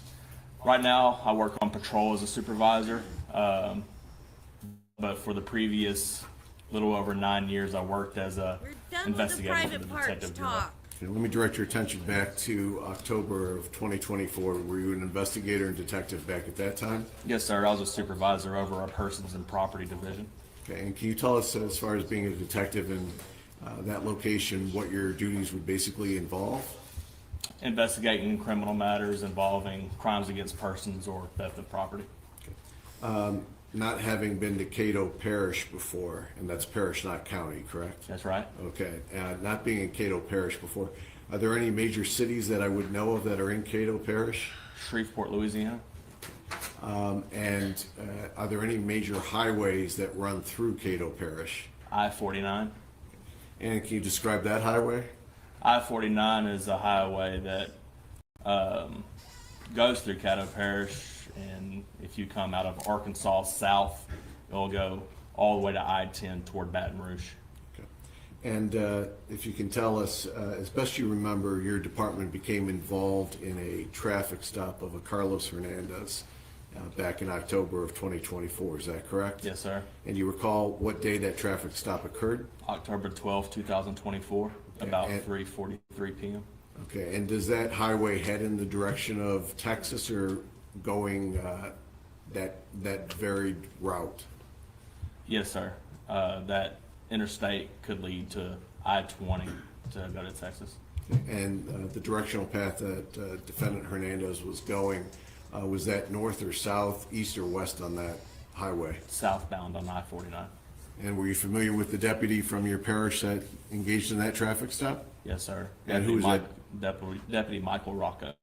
Okay. And was there any other assistance by any other law enforcement agencies at that time? Yes, sir. Corporal Dennis Williams assisted with the traffic stop, and then other deputies came afterwards, and then we got called as the investigative bureau. Okay. And had your department, along with other law enforcement in Louisiana, been notified by interest by the Oakland County Sheriff's Office in a white Jeep vehicle? Yes. And what information did you get provided for you and your department regarding what vehicle was of interest to Oakland County? Louisiana State Police was notified by a task force that there was a wanted vehicle, and it was a bolo out. So LSP was helping with the pings and then determined that was in Caddo Parish and then called upon us for assistance. And that traffic stop, Carlos Hernandez was taken into custody? He was. Did you ever have contact with Carlos Hernandez over the time that this case was down being investigated in Louisiana? Not in reference to this, no. Okay. When Carlos Hernandez was taken into custody, was Oakland County notified by your department that Yes. he was in custody? Yes. After he was taken into custody, did your department basically process the scene by taking photographs and taking items into property? Yes. And was that by search warrant? Yes. I'm going to show you what's been, you've had an opportunity to review those before coming in today, the photographs. Yes. I'm going to show you what's been marked as People's Exhibit number 3A. Hopefully technology works and it is up there on your screen.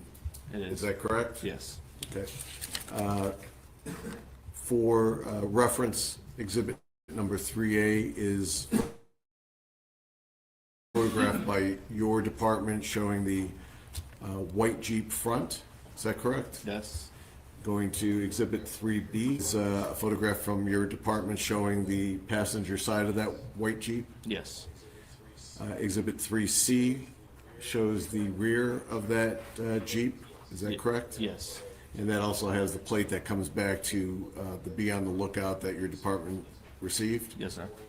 Going to Exhibit 3D, that is the VIN number that is assigned to that vehicle. It is.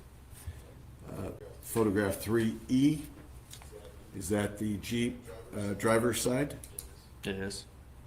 Showing you 3F, is this a photograph of the Jeep passenger side and glove box? Yes.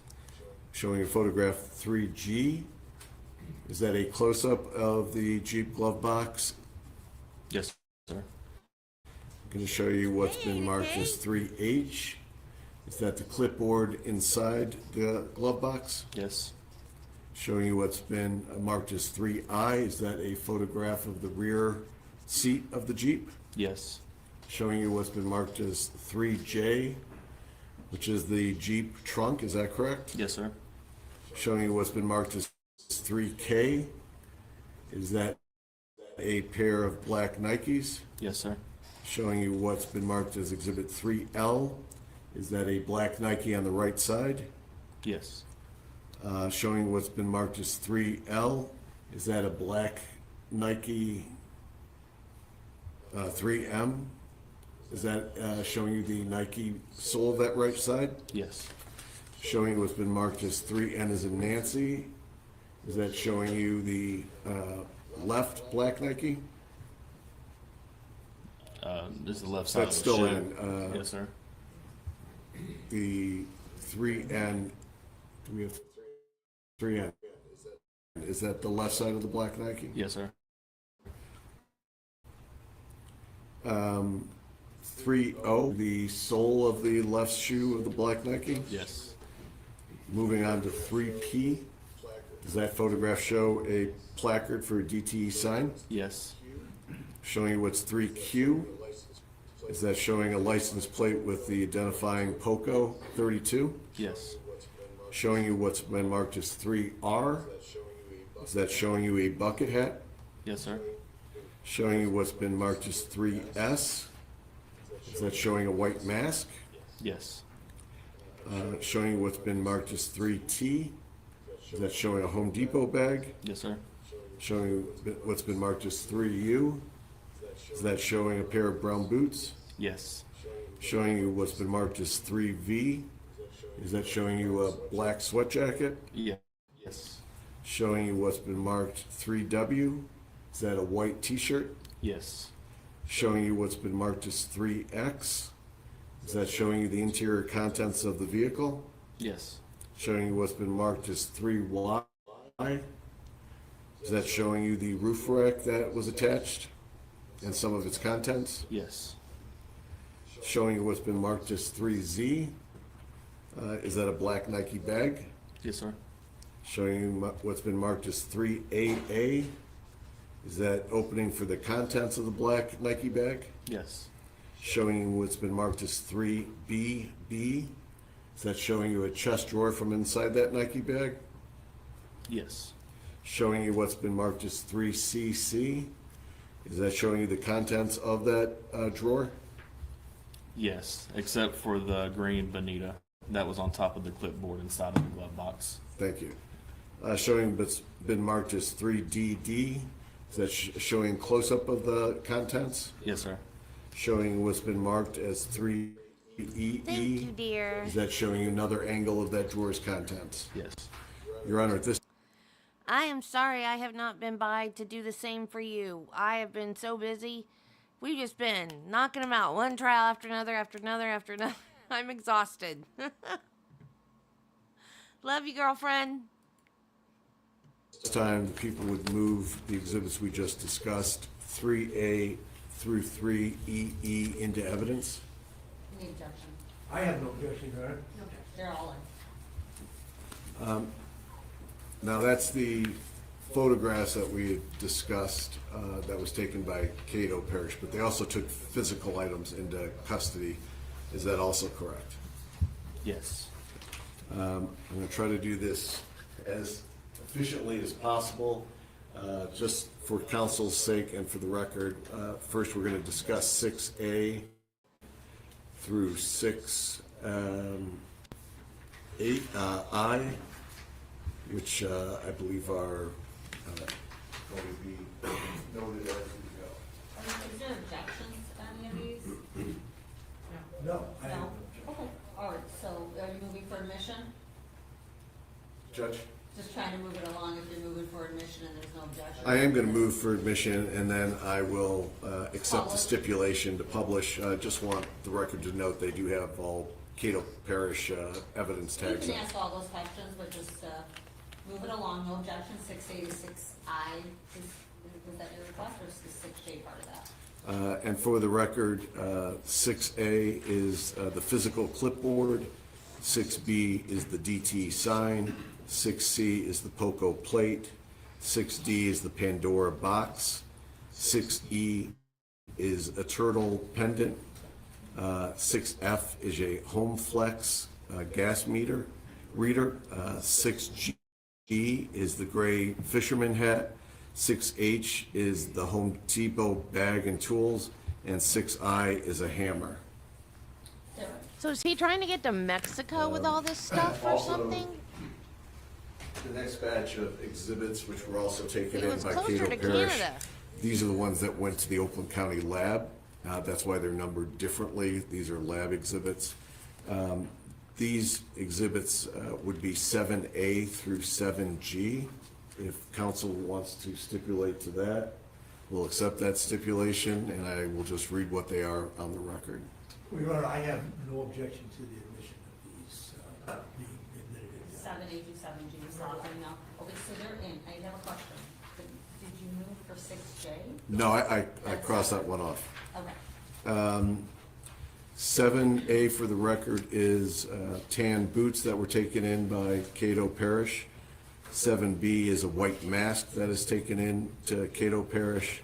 7C is the face covering that was taken in by Cato Parish. 7D is an N95 mask. 7E is a white t-shirt. 7F is black Nikes. 7G is a pair of black and brown gloves. They're in. Okay.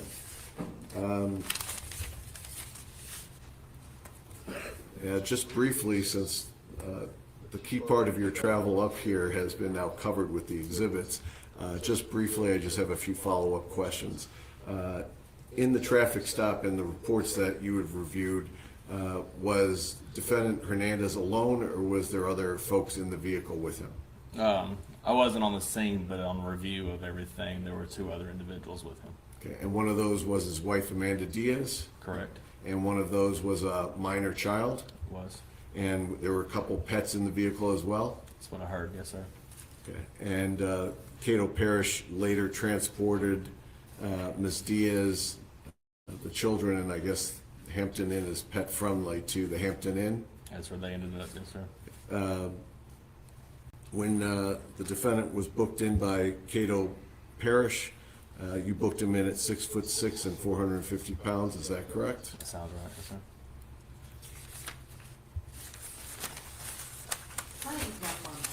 I don't have any more questions. Okay, all right, come on. Does that help?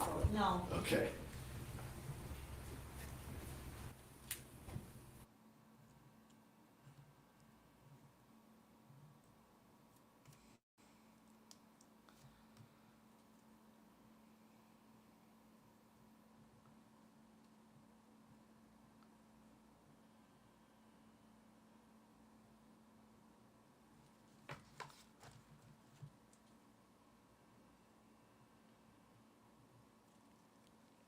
So they have a kid too? So, kid, wife, and pet. So was he fleeing the country, or? I don't like double juries. It gets confusing. As long as they're both in the room, in the Menendez trial, they had the juries in and out of the room, where some only got to listen to part of the trial and some only got to listen to another part of the trial, and it was so confusing. As long as they're both in the room and they both get to listen, I don't have a problem. But they were talking about jury instructions. Based off the record conversation, do people have any? The jury question was, the jury instruction was about you shouldn't consider, dang, I forgot what it was now. Something about you may or may not consider, something like that, about the accomplice, but they don't need to think about the other defendant at all because they're only the jury for one of the defendants. So they don't even need to mention the other defendant in each individual jury's jury instructions. So I think when it comes to jury instructions, they're going to get it all screwed up unless the judge isn't really good, which she so far did a good job this morning about defining the fact that one jury focuses on one defendant and the other one focuses on the other defendant. Don't get mired in trying to tell one jury to ignore the other jury, because you need to hone in on the fact one jury is for one defendant, one is for the other defendant, and don't get confused. If they can keep reminding them that, it'll be fine. Otherwise, it's going to end up being crazy like the Menendez trial was. See, that's right. That's what I mean. I don't like it when they do this. I guess just listen to the cross-examination. Well, no, that's not going to work either. You can't just listen to the cross-exam of the attorney for your client because, she just said, no questions because Mr. McCarthy just asked the question I was going to ask and I got my answer. I don't know. I don't think it's a good idea. So, yeah, you raise a good point, Judy. Yeah, I don't think it's a good idea. Because we're all human and we're all going to listen to everything we hear. And then when you go back to the jury room, you have to separate It's not a good idea. It's just not.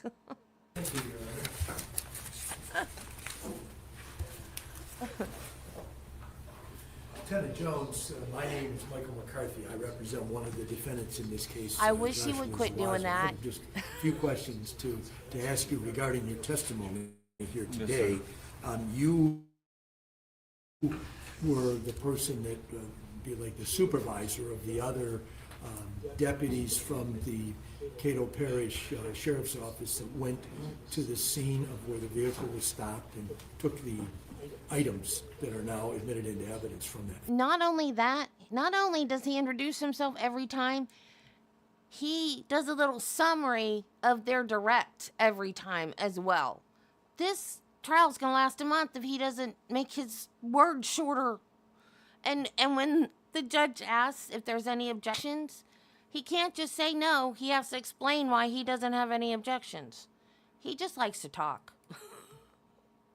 Vehicle, is that correct? Yes, sir. The vehicle was brought to our division where it was stored safely. And then that's where the search was done? Yes, Was sir. in the police In the- sheriff's garage? Yes, that sir. we saw in those photographs? That's right. And in those photographs, one thing I did not notice was a child seat, safety seat for a child to ride in the vehicle. Was there one of those in there? If you know? Why does that matter? I don't remember if there was a child seat in there or not. Okay, there was quite a bit of stuff That was crammed into that vehicle, correct? There was, yeah. And, but I just didn't note that, and it's not in any report that there was one recovered. I got you. I don't know that there was one in there. Okay, thank you. And then these items that were taken out of that Nike bag, that was where this pair of brown shoes was found, as well as the Nike shoes, is that correct?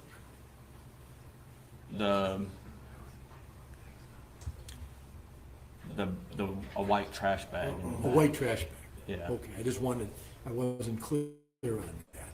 Yeah. So, and that white trash bag was in the back part of this Jeep? That's right. And the Nike bag was actually up on the roof in the rooftop carrier? I believe so, in the cargo holder.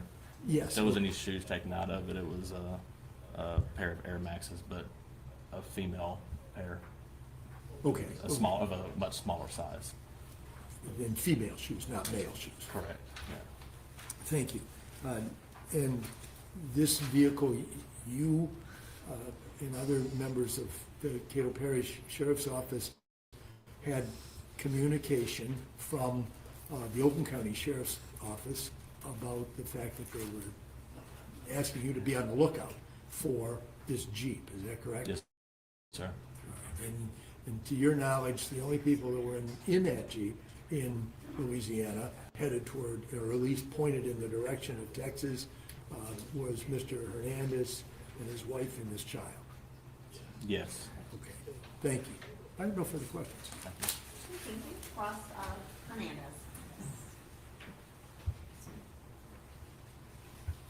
Good morning. So you have obviously had an opportunity to talk to the officers that were responsible for pulling Mr. Hernandez over, correct? Yes. And to your understanding, did that officer put the lights on and conduct like a normal traffic stop, like all of us are familiar with? Conducted a felony traffic stop with lights. And Mr. Hernandez pulled over the vehicle? He did. And did he follow the commands of the officer to exit the vehicle? He did. There was no running or attempt to flee, correct? No, ma'am. All right, so I want to go over some of the items in the photographs that were just discussed. Were you there during the search of the vehicle? Yes. Okay. And how many people were involved in the actual search and recording of what was found in that vehicle, if you recall?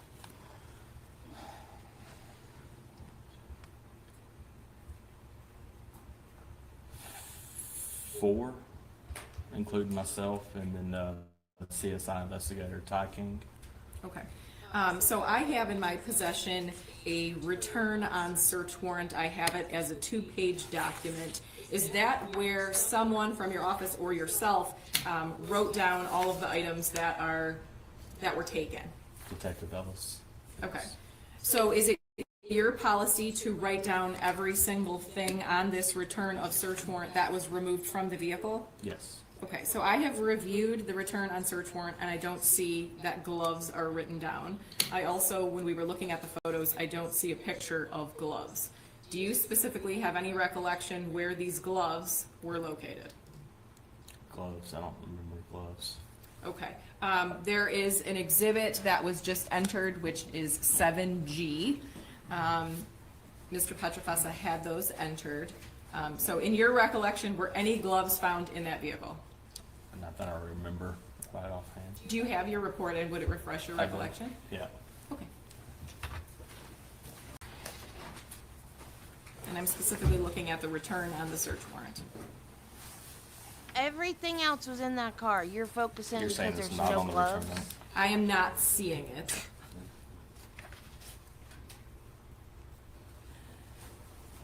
Oh, he couldn't have been him. He didn't have the gloves with him.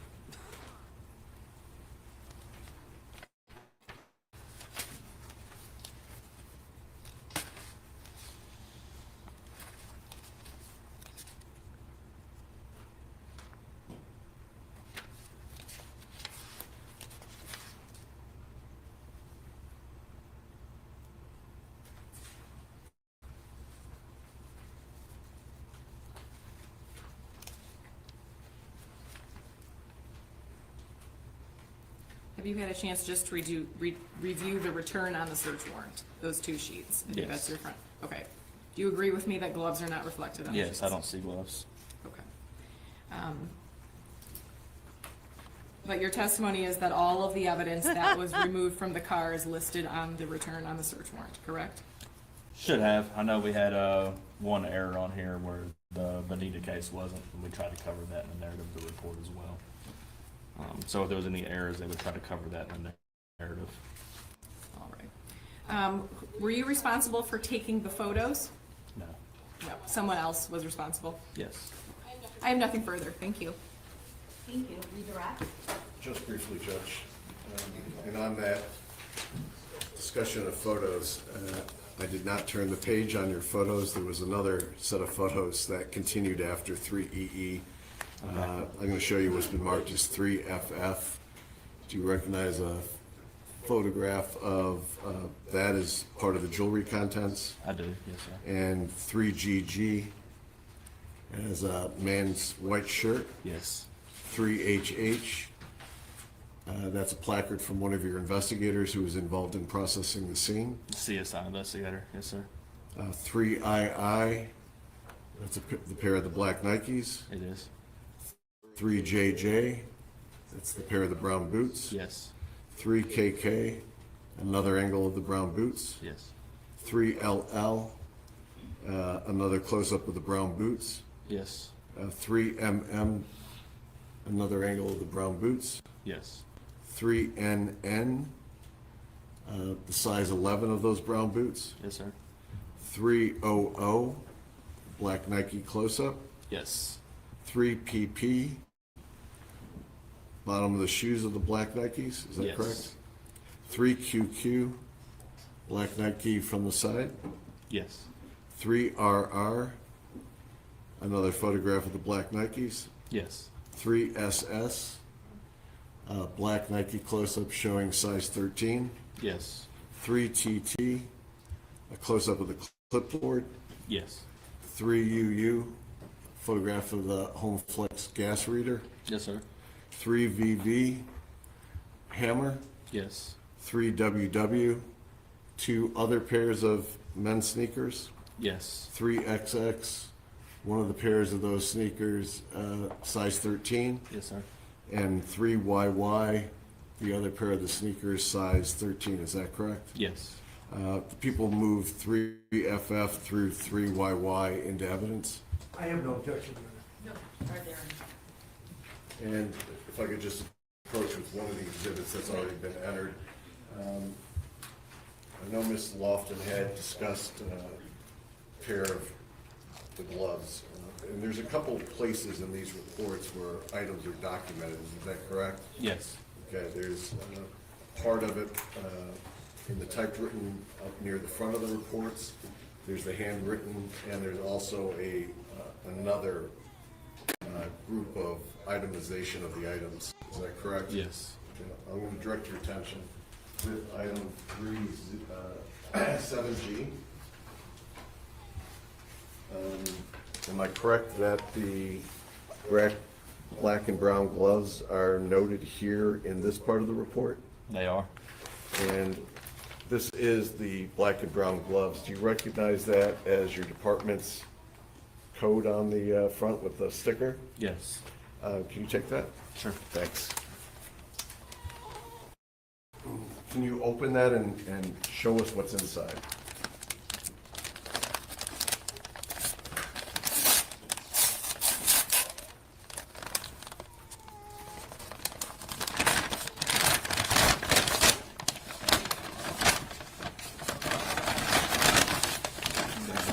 Take it out. Yes, please. One I'm black feeding glove. him cheese. I'm just not feeding him Looks to fast be a enough. right-handed glove.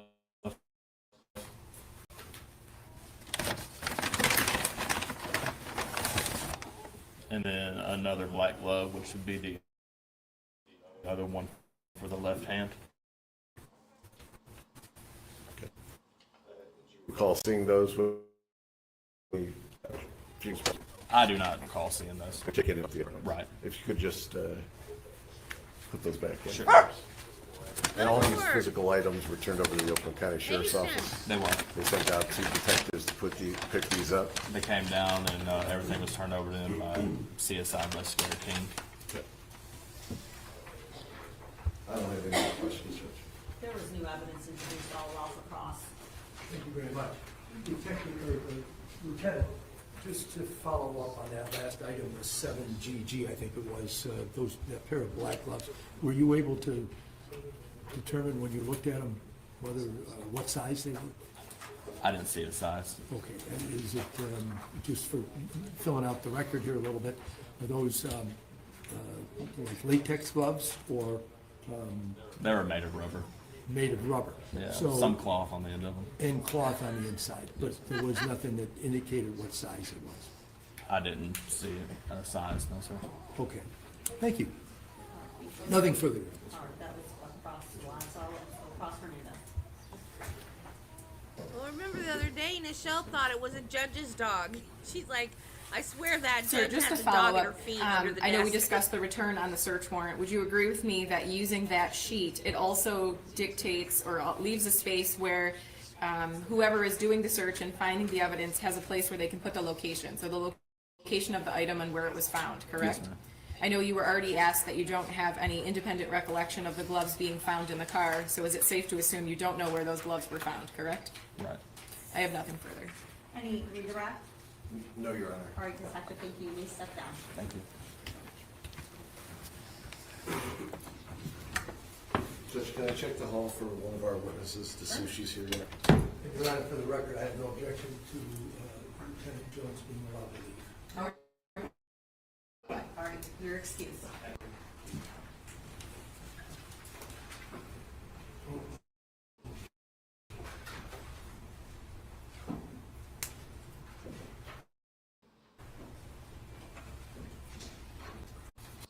Good morning. Good morning.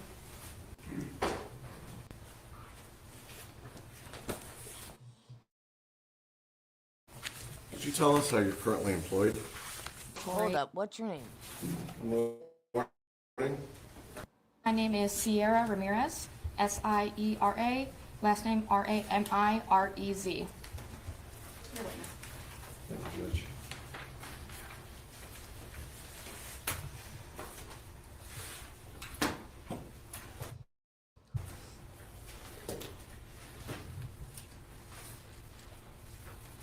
Good morning. Good morning.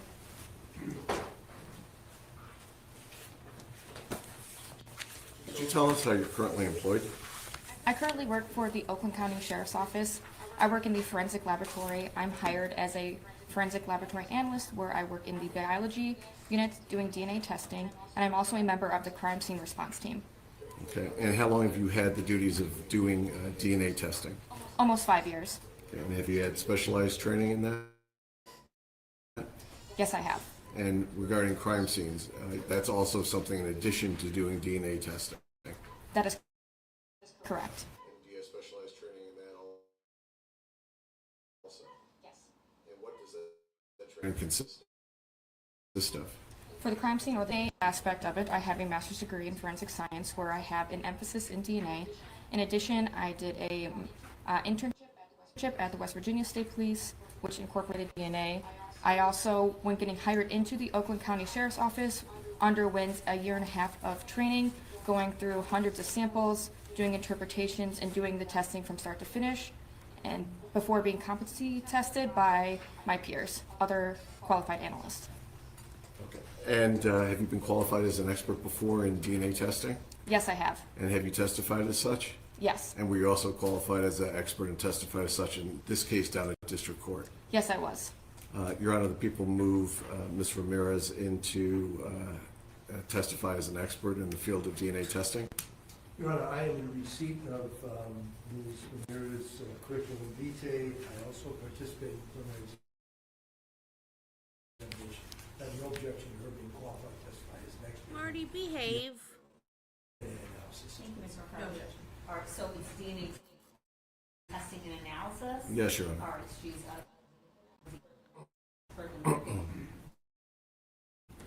Can you tell us how it was that you first became involved in this? So, a member on the crime scene in October of last year did most of the evidence that was being tested in this case from the crime itself. In addition, afterwards, I received the biology request where I went on to do all the DNA testing in this case as well.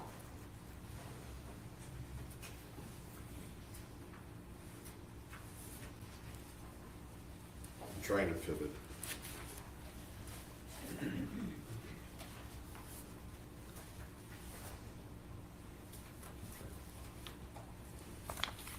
As part of your duties, do you compile a report regarding your findings and what you've processed?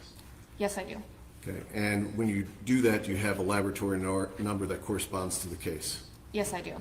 Do you recall what the laboratory number that corresponds to this investigation is? 24-2071. And did you complete reports, plural, in this case? I completed 3 separate DNA reports. Okay. And those DNA reports, each one is also labeled separately for your reference under that lab report number. Is that correct? Yeah, each report has its own request number associated with it. Okay. And for the record, one would be request number 0003. Is that correct? That sounds correct. And 0004? That's correct. And 0005? Correct. And do you have copies of those reports with you? Yes, I did bring my own copies. Okay, I'm gonna, if I could approach, I'm gonna show you what's been marked as People's Exhibit number 9. Does People's Exhibit number 9 reflect your lab report number 0003? May I look? Sure. May I look at my notes as well to make Sure. sure? Her keys coming down.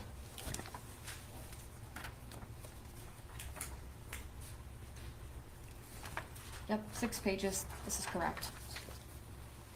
I'm gonna show you what's been marked as People's Exhibit number 10. Does that correspond with your lab report 0004?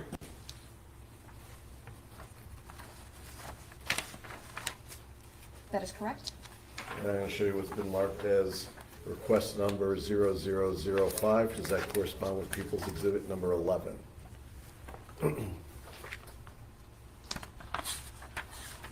That is correct. Okay, and these are kept in the ordinary course of your business and your records for Yes. the Sheriff's Office? I would move People's Exhibit number 9, 10, and 11 into evidence. I have no objection to it. I've received all these numbers. No objection. All right, 9, 10, and 11 are in. Now, let's start with your response to the scene itself. Did you respond there? Yes, I did. And there were other members of your evidence collection investigative team? Yes, I was not the lead investigator, but I was a member of the team that assisted in processing the scene. And Valmyra was part of that team? Yes, she was the lead investigator who authored the crime scene report. And have you worked with her on many occasions? Yes, I have. Okay, and do me one favor, because I've started out this way, but not with you. Can you make sure you talk very loud, because the folks in the first and second row need to hear you also. I will try to do better. I'm not saying you weren't doing well. I'm just saying, just She's been going doing forward. When you go to, when you went to that scene, did you have any specialized duties as far as looking at that scene and processing it? I came in with a DNA mindset, looking for evidence that could be collected for possible future DNA testing. My job there was evidence collection, where I swabbed several items for DNA testing in the future and also helped collect other items of evidence as well. Okay, so you physically collected exhibits yourself? Yes, I did. And did you swab items at the scene itself? Yes, I did. And then did you test items that you didn't necessarily swab at the scene that you tested back at your lab? Yes, and this is normal. Okay, I'm going to direct your attention first to exhibit number 9, which is report dealing with request number 3. Can you take a look at that? Yes. Okay. In request number 3, did you take a look at the items that had been collected from the investigation? Yes. Okay. And when you work on a case like this, do you work with detectives? Yes, they are typically at the scene as well. When it comes to deciding what to process for DNA, is that somewhat of a complex decision to make what items get processed and what items cannot be processed? There can be a lot of communication involved. Ultimately, it's dependent on what the detective or the officer in charge would like to be tested, but we can sometimes, we as in myself and other members of the crime scene team or other members of a DNA unit, can give input on what might be the best items to have probative results. Okay, and you've done that on a regular basis? Yes. There's communication back and forth? Yes, sometimes. Hopefully, but ultimately it's going to be the detective's decision where to direct your talents. That would be correct. Okay. Now, based on things that get processed and then things that collected later and then requests for process, that again is the discussion with you and the detective. Yes. Starting with exhibit number 9, did you process an exhibit that was a white mask? Yes, I did. Okay, and you have your own set of numbers regarding what you're processing for an evidence property tag, is that correct? Yes. Okay, and that evidence property tag number is not going to match up how we're calling it today in court. Okay, so that white mask for the property that was pulled was given your property number 172985, is that correct? Yes, there were 2 white masks submitted for this report, but one of them is item number 172985. Okay, and I'm going to ask to approach these. Have we've already been admitted into evidence. No, don't do it. Came from Cato Parish, but do you recognize this item itself? Every time you get on it, you mess it up. Don't get on it. This is item Don't do it. Not 172985, today. and my signature is across the seal. Not today. And for the record, this one's been labeled 7B. I'm going to ask you, because of your responsibilities, do you deal with biohazards? Sometimes, yes. Okay. Would it be a hazard for you to open this up, or would you be able to open up the mask to show us what you tested? That can be up to you guys. Most of the time, I don't prefer to open it up just in case future DNA testing, because I don't want to be responsible for contaminating, but that is the decision of the court.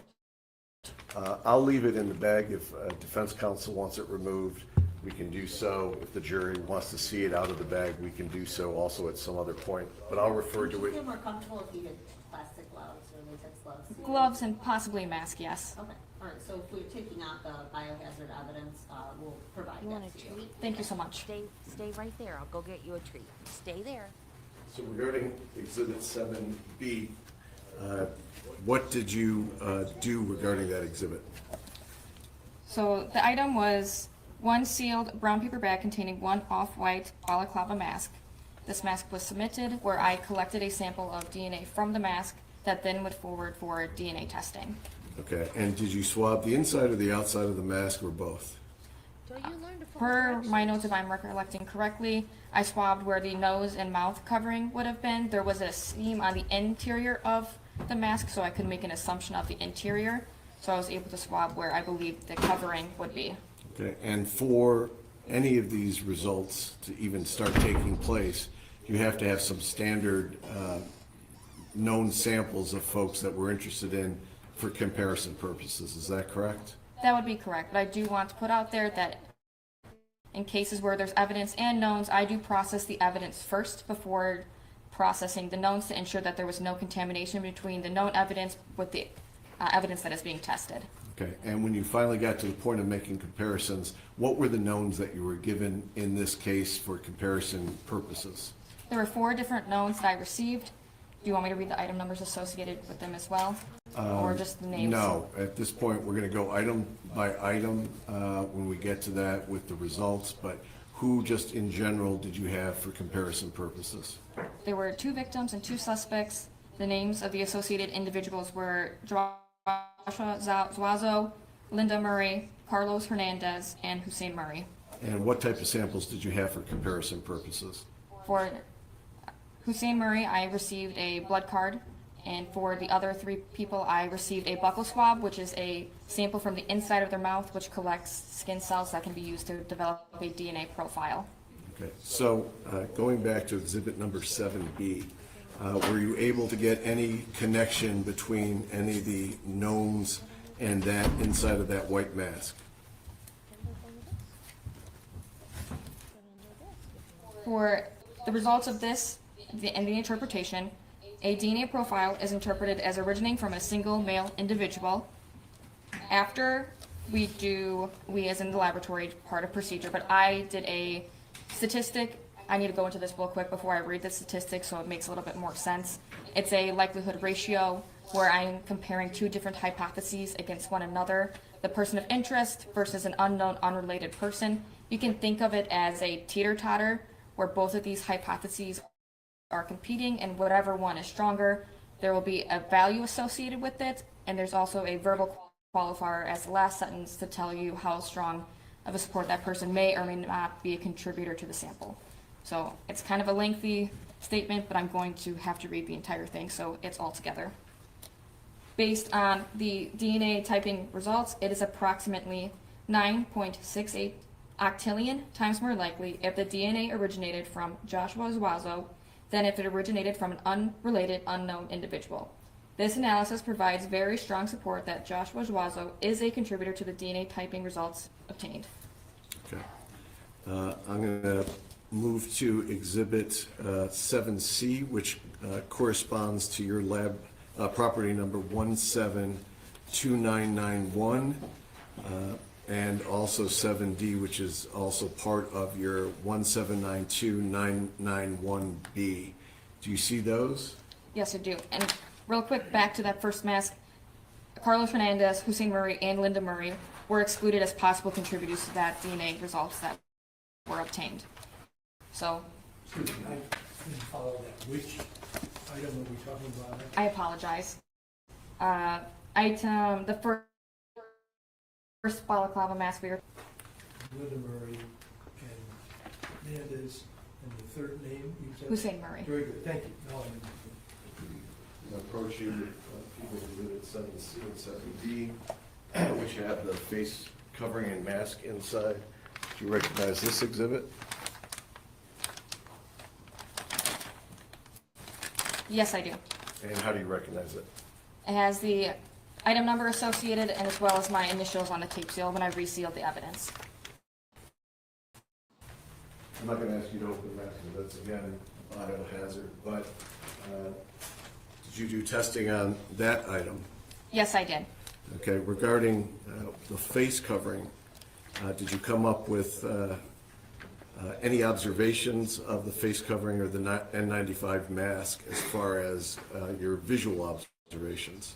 So in this package, there were 2 separate masks. One was the N95, the other was a balaclava off-white mask, again, similar to a ski mask. For this result, for the balaclava mask, I simply took a collection of the interior of the mask again around that mouth and nose covering. I did not observe any other biological stains on that item. And for item B, the N95 mask, I took a swab from the interior of the mask, and I also took a swab from the exterior of the mask because I had observed a red-brown stain that was I'm staying presumptively out of this tested and conversation, you tested two. positive for the possible presence of blood.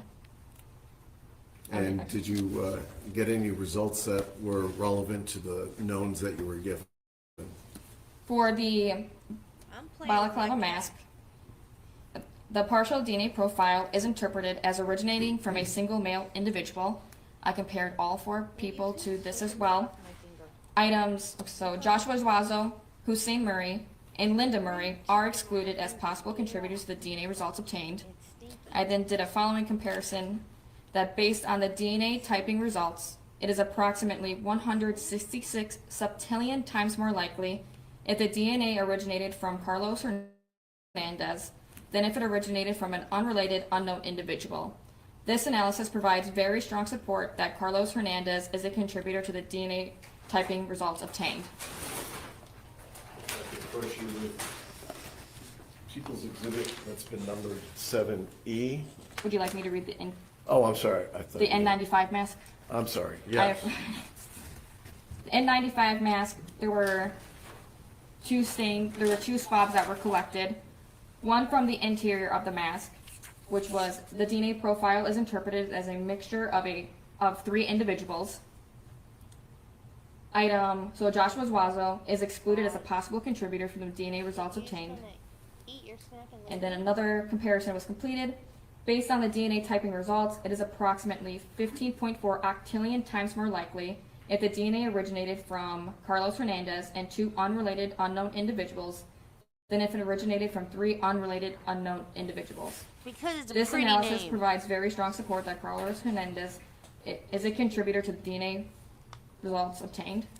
So then, moving on to the stain on the exterior of the mask.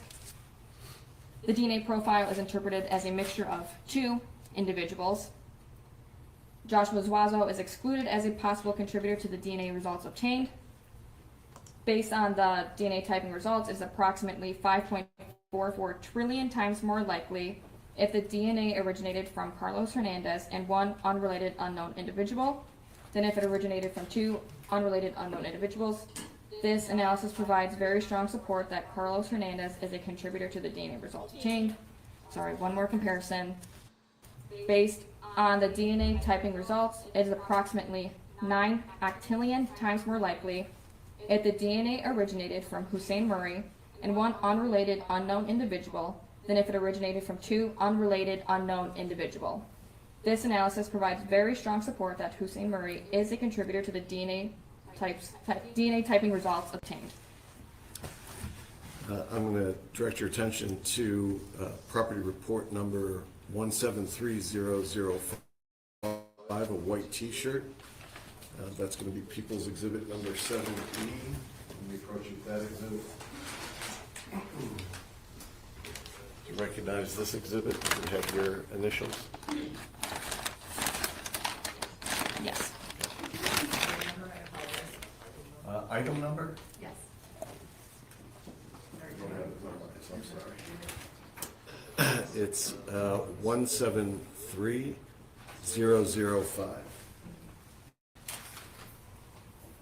And did you examine that white t-shirt that's been labeled exhibit number 7E? Yes, I did. I collected 2 stains from the white t-shirt. There was a red-brown stain on the exterior of the t-shirt that indicated the possible presence of blood. I collected a sample from this stain. I also took a swab of the interior t-shirt collar for a DNA analysis. Okay. And can you tell us, did you have any results that were relevant? For the stain on the exterior of the white t-shirt, the DNA profile is interpreted as originating from a single male individual. Joshua Zuazo, Carlos Hernandez, and Linda Murray are excluded as possible contributors to the DNA results obtained. Based on the DNA typing results, it is approximately 17.2 octillion times more likely if the DNA originated from Hussein Murray than if it originated from an unrelated unknown individual. This provides very strong support that Hussein Murray is a contributor to the DNA results obtained. So moving on to the other sample that I collected, which was a swab of the interior collar of the t-shirt. I collect this and trying to determine who may have been a user of the t-shirt. The collar swab, the DNA profile is interpreted as a mixture of 3 individuals. I then completed 2 comparisons. The first comparison, based on the DNA typing results, it is approximately 1,820 times more likely if the DNA originated from 3 unrelated unknown individuals than if it originated from Joshua Zuazo and 2 unrelated unknown individuals. This analysis provides moderate support that Joshua Zuazo is not a contributor to the DNA results obtained. The second comparison, based on the DNA typing results, it is approximately 10.5 octillion times more likely if the DNA originated from Carlos Hernandez and 2 unrelated unknown individuals than if it originated from 3 unrelated unknown individuals. This analysis provides very strong support that Carlos Hernandez is a contributor to the DNA results obtained. Next, property report number 1729981, which are the brown Timberland boots, which is marked 7A. Do you see that in your report? Yes, I do. I'm going to show you what's been marked as Exhibit 7A. This has already been introduced. Do you recognize this with your initials on it? Yes, I tested these 3 separate times, so there are several tape seals with my initials on them. And can you tell us what part of the boots on this first request did you test? A sample was collected from the interior right boot for DNA analysis. I also found evidence screening indicated the possible presence of blood on both boots, but another sample was collected from the stain on the exterior of the right boot. So a stain indicating the possible presence of blood was swabbed in addition to the interior of the boot. And did you get any results that are relevant to this case? For the interior of the right boot, due to the limited nature of the results from this item, the data is not suitable for comparison purposes, so I did not do any comparisons on this. The stain on the exterior of the right boot, the DNA profile is interpreted as originating from a single male individual. I then completed comparisons. Joshua Zuazo, Carlos Hernandez, and Linda Murray are excluded as possible contributors to the DNA results obtained. Based on the DNA typing results, it is approximately 13.2 octillion times more likely if the DNA originated from Hussein Murray than if it originated from an unrelated unknown individual. This analysis provides very strong support that Hussein Murray is a contributor to the DNA results obtained. I'm going to show you what's been marked as People's Exhibit number 7F.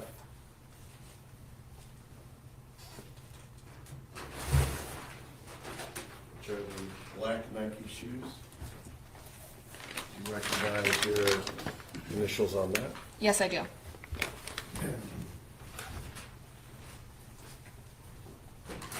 And can you tell us, was there anything relevant to this case when you processed those shoes? So this is item 172992. A sample was collected from the interior of the right shoe for DNA analysis. Evidence screening indicated the possible presence of blood on both shoes, and another sample was collected from a stain on the exterior of the right shoe for a DNA analysis.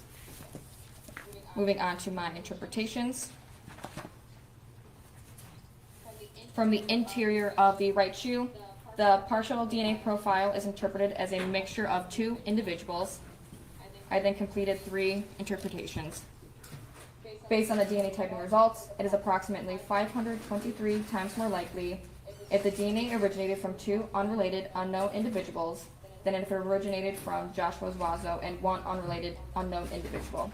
This analysis provides moderate support that Joshua Zuazo is not a contributor to the DNA results obtained. Based on the DNA results, it is approximately 3.63 times more likely if the DNA originated from 2 unrelated unknown individuals than if it originated from Carlos Hernandez and 1 unrelated unknown individual. This analysis provides limited support that Carlos Hernandez is not a contributor to the DNA results obtained. the last comparison.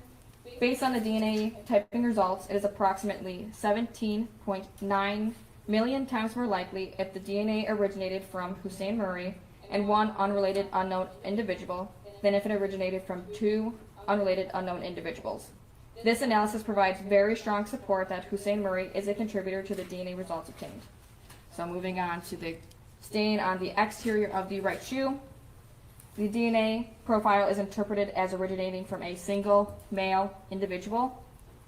Joshua Zuazo, Carlos Hernandez, and Linda Murray are excluded as possible contributors to the DNA results obtained.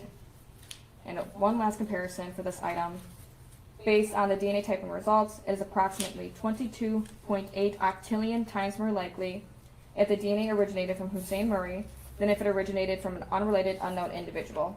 This analysis provides very strong support that Hussein Murray is a contributor to the DNA results obtained. Okay. Are there any other relevant results that you had from your first request? Some items were not tested on this request and they were tested on a future request. I'm not sure if I went through all of the items that were tested on here. Would you like me to go through any more? I don't know. There's a lot of items tested. I don't know how much. Items that have relevant test results. I'm not going to ask you about the irrelevant ones. Defense counsel can ask you if they want to about any of those. I'm just going to ask where we have relevant responses, okay? Okay, sounds good. I'm going to direct your attention to request number 4, exhibit number 10. Directing your attention to property number 172871. The duct tape from the kitchen floor, that's going to be labeled People's Exhibit number 8. 8B.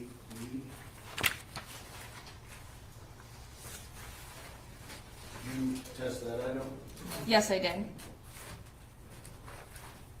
you tell us? Sorry, Judge.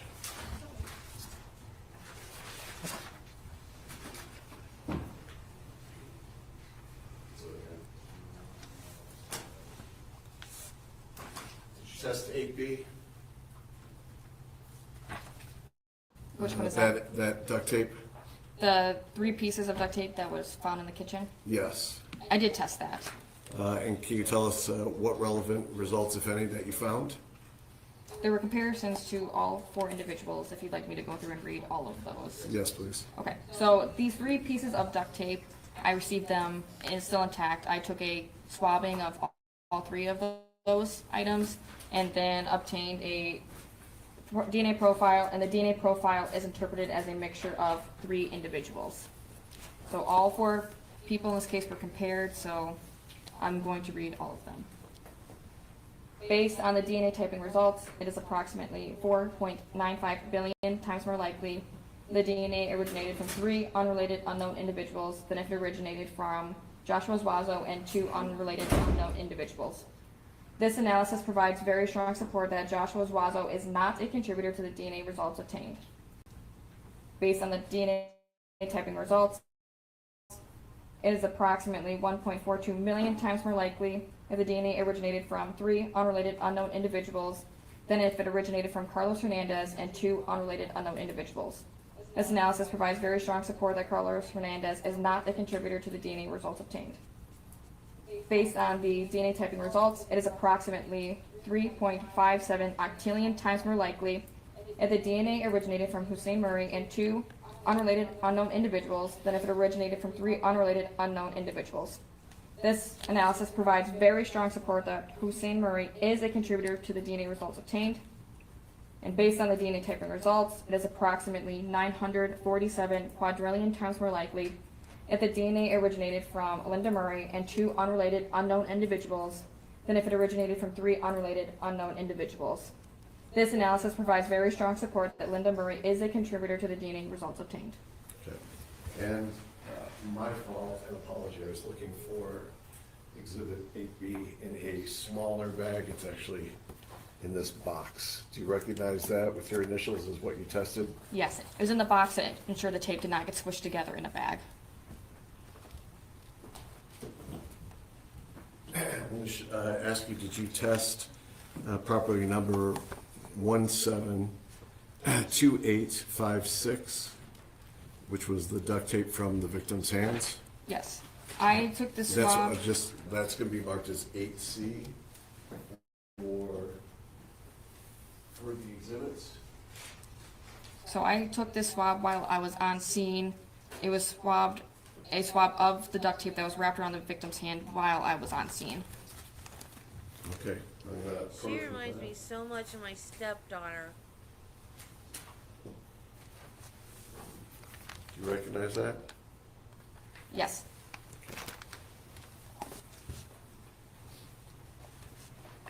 Can you tell us what results, if any, you found on 8C?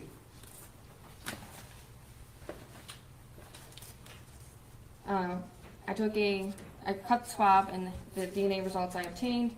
The DNA profile is interpreted as originating from a single male individual. Based on the DNA typing results, it is approximately 18.6 octillion times more likely if the DNA originated from Hussein Murray than if it originated from an unrelated, unknown individual. This analysis provides very strong support that Hussein Murray is a contributor to the DNA results obtained. Joshua Zuazo, Carlos Hernandez, and Linda Murray are excluded as possible contributors to the DNA results obtained.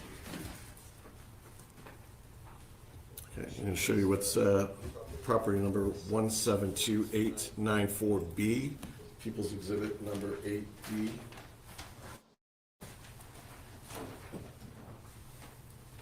I could approach. Do you recognize that? Yes, I do. Okay, and that's your initials on there? Yes. Are there any relevant results on Hey, People's Carla. Exhibit number 8D? So this item contained the duct tape swabs and additional zip ties that were taken off at the MEs for additional testing. As I had already swabbed the duct tape, that went to our latent print examiner for further testing, but I did DNA testing on the zip tie pieces because those were not viewable during the time of the first swabbing. So those zip tie pieces, the DNA profile is originating from a single male individual. Based on the DNA typing results, it is approximately 14.8 octillion times more likely if the DNA originated from Hussein Murray than if it originated from an unrelated, unknown individual. This analysis provides very strong support that Hussein Murray is a contributor to the DNA results obtained. Joshua Zuazo, Carlos Hernandez, and Linda Murray are excluded as possible contributors to the DNA results obtained. I'm going to show you what's been marked as 8D. Do you recognize that exhibit regarding the zip ties? Yes. And do you recognize it with your initials? Yes. And those zip ties and duct tape, those correspond with property number 172894B. Yep, that's the zip ties I just read. Okay. And were there any relevant results found there? Those were the zip tie pieces I just read a moment ago. Those were the relevant results. Okay. I'll show you what's been marked as 7G.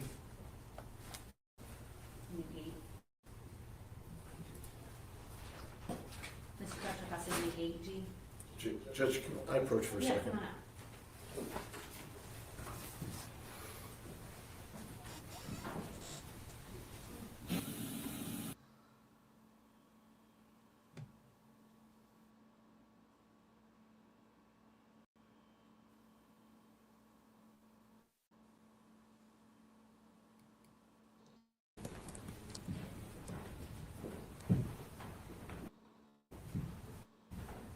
We don't need to look up the dude's nose, camera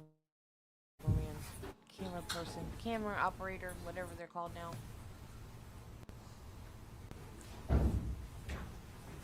Are they standing there? Are they at the jury? The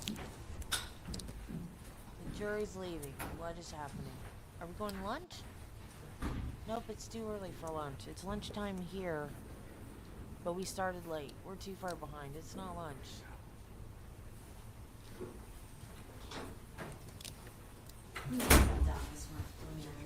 All right, I'll be back. Thank you, Judge. Oh, the judge is leaving too. Where's the judge leaving? You may be seated.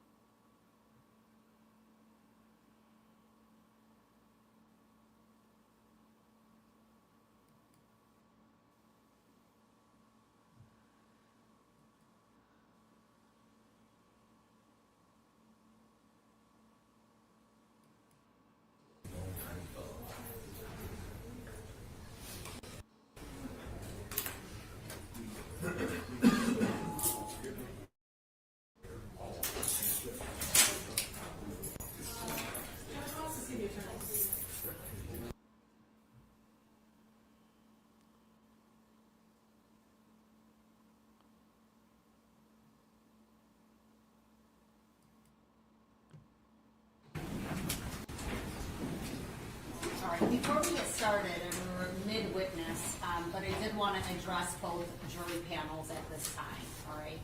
I know everyone listens differently and listens to testimony. You know, you could maybe leave your head to the side, close your eyes, do something and still be listening. But we're also watching you as jurors, and we want to make sure that everyone's paying attention. If your eyes are closed, we don't know whether or not you are listening, okay? So I'm going to ask that you please keep your eyes open, and obviously that doesn't include blinking or whatever, just kind of our natural things, but there's obviously a lot at stake for everybody involved in this case, so please do everything you can to remain cognizant, and if that means during a break you raise your hand and you say, I gotta go get a cup of coffee, you gotta let me out of that jury room, I prefer to hear that. Okay? All right. The next thing I want to address is that we also have to remember that we are to have no contact with anybody that's smiling at anyone outside of your jurors and your peers that are with you. The panel should not be talking with each other. And there's a lot going on here logistically. We've talked about that ad nauseum at this point. Be very careful about who you're talking in front of and who is around you and who you are communicating with. Okay? All right, thank you. Mr. Mayor, come on up. We still have closed captions. Why don't they have closed captions? And you remain under oath, so your witness. Thank you, Judge. I wanted to pick up where we left off with the last item on your request number 4, which is People's Exhibit number 10. Can you tell us, did you test property number 1729898? Yes, I did. It's going to be already introduced, but shows you People's Exhibit number 7G. Do you recognize that as an item that you tested? Yes, it was a pair of 2 black gloves. And can you tell us, was there anything relative to this case that you located on that glove, those gloves? So there was a right glove and a left glove in the packaging. I labeled right glove as A, left glove as B. I only tested the right glove at that time because at some point you have to triage the amount of testing that you're doing for DNA. For the right glove, I took a sample from the exterior of the glove that indicated the possible presence of blood. And I took an additional sample that was collected from the interior of the glove for DNA analysis. So for the right glove, the stain on the exterior, the DNA profile from the exterior of the right glove is interpreted as a mixture of 2 individuals. Interpreted? Based on the DNA typing results, it is approximately 8.08 octillion times more likely if the DNA originated from Hussein Murray and 1 unrelated unknown individual than if it originated from 2 unrelated unknown individuals. Analysis provides very strong support that Hussein Murray is a contributor to the DNA results obtained. Joshua Zuazo, Carlos Hernandez, and Linda Murray are excluded as contributors to the DNA results obtained. So the interior of the right glove in which I swabbed, the profile is interpreted as a mixture of 4 individuals, and I conducted 4 different comparisons. Based on the DNA typing results, it is approximately 29 times more likely if the DNA originated from 4 unrelated unknown individuals than if it originated from Joshua Zuazo and 3 unrelated unknown individuals. This analysis provides limited support that Joshua Zuazo is not a contributor to the DNA results obtained. Based on the DNA typing results, it is approximately 262 septillion times more likely if the DNA originated from Carlos Hernandez and 3 unrelated unknown individuals than if it originated from 4 unrelated unknown individuals. This analysis provides very strong support that Carlos Hernandez is a contributor to the DNA results obtained.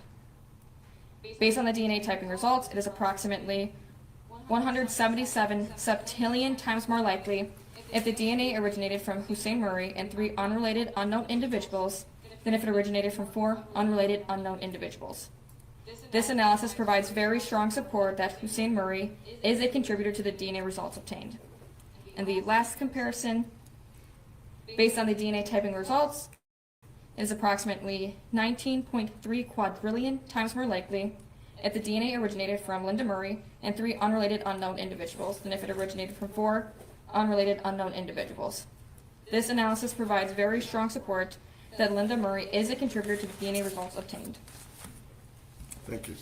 I'm going to direct your attention to your lab report request number 5, which is People's Exhibit number 11. I'm going to ask you, did you test property number 172857, which was the upstairs wall swab, which is People's Exhibit number 8E, if I can show that to you. See if you recognize She's that as reading an from a item that you report and she's tested. reading too fast. She's rushing it. Yes. And can you tell us, was there any relevant results when you tested that item? For this item, it was a sealed brown paper bag containing 2 upstairs wall swabs that had a apparent red-brown stain. Evidence indicated that the possible presence of blood. I removed a sample for interpretations, and the interpretation was as follows. The DNA profile is interpreted as originating from a single male individual. Based on the DNA typing results, it is approximately 17.6 octillion times more likely if the DNA originated from Hussein Murray than if it originated from an unrelated unknown individual. This provides very strong support that Hussein Murray is a contributor to the DNA results obtained. Therefore, Joshua Zuazo, Carlos Hernandez, and Linda Murray are excluded as possible contributors to the DNA results obtained. Did you have an opportunity to test item number 172859, the black duct tape, which has been labeled as People's Exhibit number 8F? Do you recognize 8F as an item that you tested? Yes, it is. And did you test that item? Yes, I tested this item. I also collected this item when I was on scene. This black roll of duct tape was in a sink down in the basement. I collected a swab from the cardboard area of the duct tape, like in that inner area, and I tried to avoid any red-brown staining that could be indicative of blood. And therefore, the results are the DNA profile is interpreted as a mixture of 4 individuals. Based on the DNA typing results, it is approximately 81.5 million times more likely if the DNA originated from Joshua Zuazo and 3 unrelated unknown individuals than if it originated from 4 unrelated unknown individuals. This analysis provides very strong support that Joshua Zuazo is a contributor to the DNA results obtained. Based on the DNA typing results, it is approximately 7.19 sextillion times more likely if the DNA originated from Carlos Hernandez and 3 unrelated unknown individuals than if it originated from 4 unrelated unknown individuals. This analysis provides very strong support that Carlos Hernandez is a contributor to the DNA results obtained. Based on the DNA typing results, it is approximately 628 quadrillion times more likely if the DNA originated from Hussein Murray and 3 unrelated unknown individuals than if it originated from 4 unrelated unknown individuals. This analysis provides very strong support that Hussein Murray is a contributor to the DNA results obtained. And the final comparison for this item, based on the DNA typing results, it is approximately 507 quadrillion times more likely if the DNA originated from 4 unrelated unknown individuals than if it originated from Linda Murray and 3 unrelated unknown individuals. This provides very strong support that Linda Murray is not a contributor to the DNA results obtained. So, if I heard you right, item 8F, the black duct tape, has both defendants' DNA present on that? Analysis provided very strong support that Joshua Zuazo is a contributor, and the analysis provides very strong support that Carlos Hernandez is a contributor to the DNA results obtained. Did you have an opportunity to test the gray duct tape? Yes, I did. People's Exhibit number 8G, if I can approach you to see if you recognize that exhibit?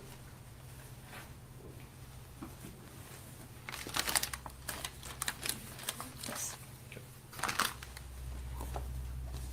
Can you tell us what relevant results that you located on 8G? Yeah, so this was a brown paper bag containing 1 roll of gray duct tape. This one was located on the floor in the basement. I took the same approach as the other roll of duct tape where I swabbed the interior cardboard area, trying to avoid any areas of red-brown stating, and then I had the following results. The DNA profile is interpreted as a mixture of 4 individuals, and again, I compared this to all 4 individuals again. Based on the DNA typing results, it is approximately 2,230 times more likely if the DNA originated from Joshua Zuazo and 3 unrelated unknown individuals than if it originated from 4 unrelated unknown individuals. This analysis provides moderate support that Joshua Zuazo is a contributor to the DNA results obtained. Based on the DNA typing results, it is approximately 1.62 times more likely if the DNA originated from 4 unrelated unknown individuals than if it originated from Carlos Hernandez and 3 unrelated unknown individuals. Therefore, analysis of this item with regards to Carlos Hernandez is uninformative. Based on the DNA typing results, it is approximately 7.89 octillion times more likely if the DNA originated from Hussein Murray and 3 unrelated unknown individuals than if it originated from 4 unrelated unknown individuals. This analysis provides very strong support that Hussein Murray is a contributor to the DNA results obtained. In the final comparison, based on the DNA typing results, it is approximately 87.7 quadrillion times more likely if the DNA originated from 4 unrelated unknown individuals than if it originated from Linda Murray and 3 unrelated unknown individuals. This analysis provides very strong support that Linda Murray is not a contributor to the DNA results obtained. So again, the gray duct tape found on the basement floor by the zip ties has both defendants' DNA. This analysis provided moderate support that Joshua Zuazo is a contributor to the DNA results obtained, but the comparison to Carlos Hernandez was uninformative. And finally, property number 172981, the brown Timberland boots that have already been discussed as Exhibit 7A. Did you test them again?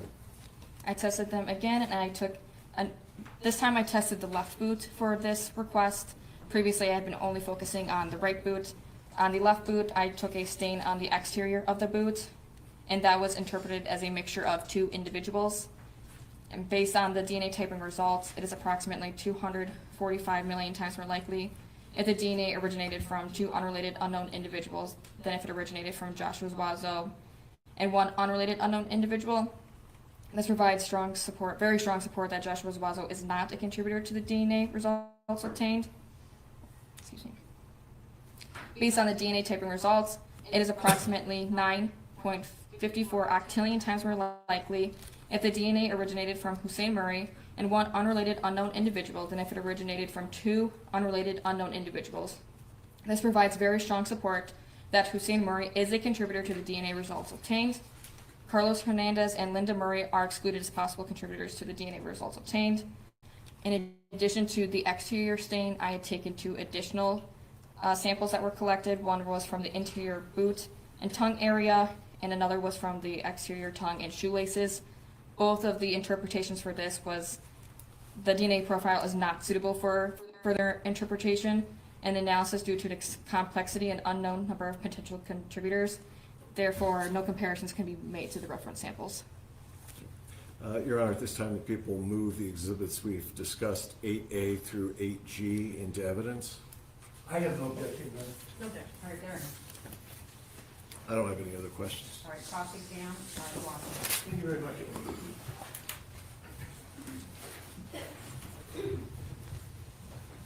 Ms. Ramirez, my name is Michael McCarthy. I'm the attorney representing Joshua Zuazo. I have some questions to ask you here this morning regarding your testimony, and if I don't make myself clear, please tell me that. I'll rephrase the question. Sounds Okay? good. Thank you.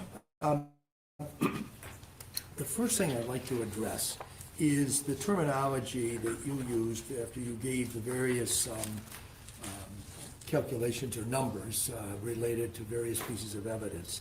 There's a chart that is provided with your report that gives a definition of those terms that you use. And I'd just like to go through those with you. If there's a likelihood ratio of 0, the qualitative equivalent is exclusion. Is that correct? That is correct. And then if the likelihood ratio is from 1 to 1.99, that qualitative equivalent is uninformative, correct? That would be correct. If it goes from the number 2 to 99.9, the qualitative equivalent is limited support, correct? That is correct. If it goes from 100 to 9,999, the qualitative equivalent is moderate support, correct? That is correct. And if it goes from 10,000 to 999,999, it's strong support, correct? That is correct. And then anything from 1 million beyond is very strong support, correct? That is correct. Now, we've dealt with a lot of numbers this morning. Some were rather small, but others were up in quadrillions, billions, septillions, and octillions, correct? That's correct. So all of those fall into the same range, that last qualitative analysis or equivalent on the scale of very strong support. That is correct. But 1 million is not as very strong support as an octillion, correct? Correct, based on numerical value. Exactly. Thank you. So I just want to go through a few of these numbers that you provided based upon your analysis. And the thing that I wanted to go back to, first of all, is this N95 mask. That's something that was recovered in Cato Parish, Louisiana, correct? I believe so, yes. Okay, and then it ended up that a detective involved in the investigation of this case brought that to the forensic science laboratory where you're employed, correct? Yes. And asked that this testing be done. And the one thing that I noted about it is that Mr. Zuazo was excluded on that, correct? May I flip to? Yes, sure. That would be, I believe, in your report 003. And it's item 172991B. Yes. Joshua Zuazo was excluded as a possible contributor to those DNA results obtained. And it was also found that Mr. Hernandez was the contributor by a substantial quantitative analysis, correct? For the interior of that N95 mask, the analysis provided very strong support that Carlos Hernandez is a contributor to the DNA results obtained. Thank you. And we have these black Nike shoes, and that's 172992. And there is a conclusion that Mr. Hernandez is, and that's, like I said, the black shoe, he's a contributor to the DNA that was found in the shoe, correct? Are you talking about the interior or exterior? Interior. Interior right shoe. This provides moderate support that Joshua Zuazo is not a contributor to the DNA results. And for Carlos Hernandez, this analysis provides limited support that Carlos Hernandez is not a contributor to the DNA results obtained. So on the black Nike, neither one of them are contributed to the interior, is that right? There's support that they are not a contributor. The likelihood ratio is a teeter-totter effect. So there is one hypothesis against the other hypothesis. So you have to think about it as the numerical value indicates how strong they may or may not be a contributor to that result. And the one person that is a contributor there, 22.8 octillion, was Hussein Murray, is that correct? That is jumping to the stain on the exterior of the right shoe. Yes. And for that exterior right stain, Hussein Murray had a DNA typing result of 22.8 octillion times more likely if it originated from Hussein Murray than if it originated from an unrelated unknown individual. Now, I want to address, and thank you, I want to address 173005, the white t-shirt.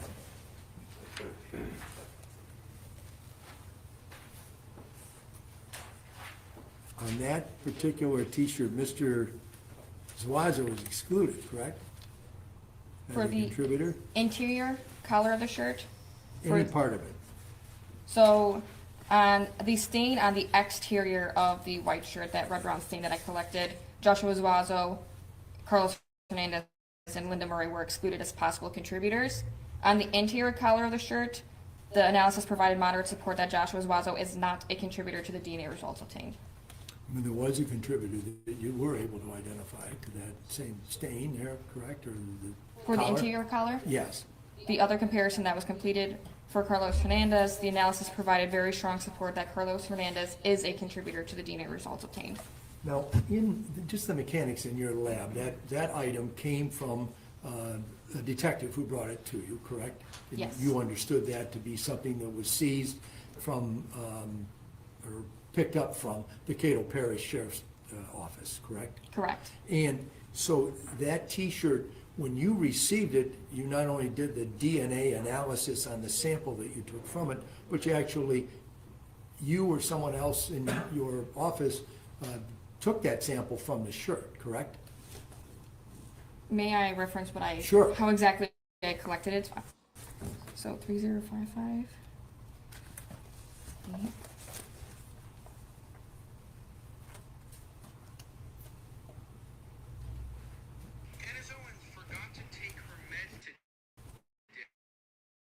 Yes. So for the collar, I took two wet swabs and swabbed the interior collar for DNA. For the red blood stain, I took a small 0.5 by 0.5 centimeter cutting and moved that forward for DNA analysis. There would be additional stain remaining. We don't write, in my notes I have brand HB and size 6XLT. Thank you. And so that is a fairly substantial shirt, correct? I mean, size shirt. Yes. And there, on the collar, you found Mr. Hernandez DNA.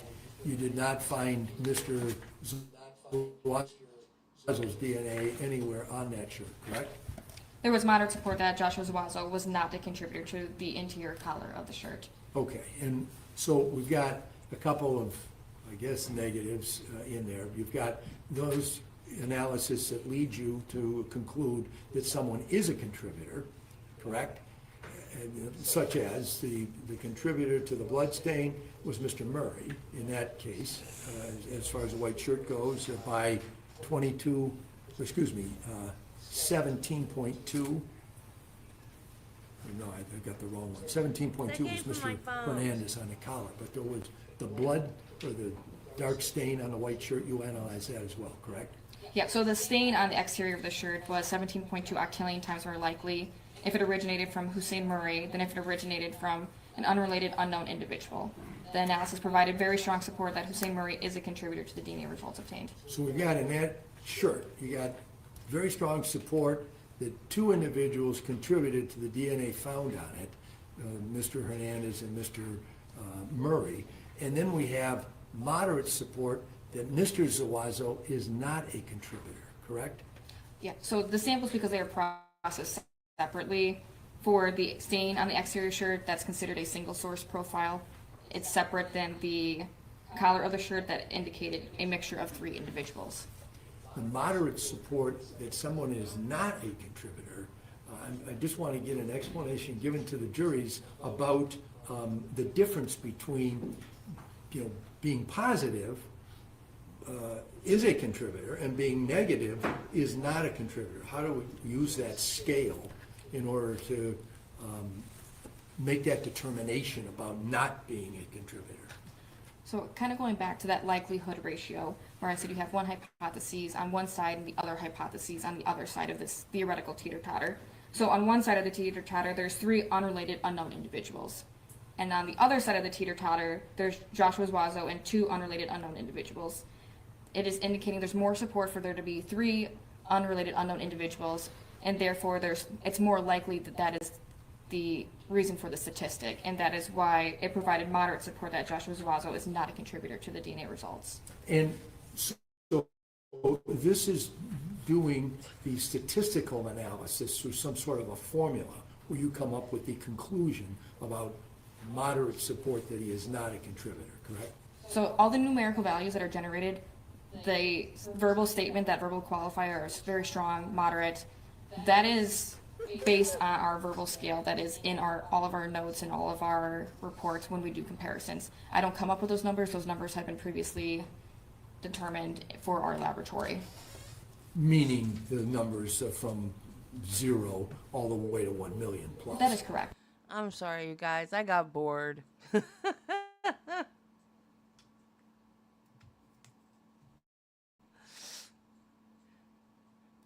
Let's take a little break. and watch some raccoons jump on a trampoline at 3 o'clock in the morning.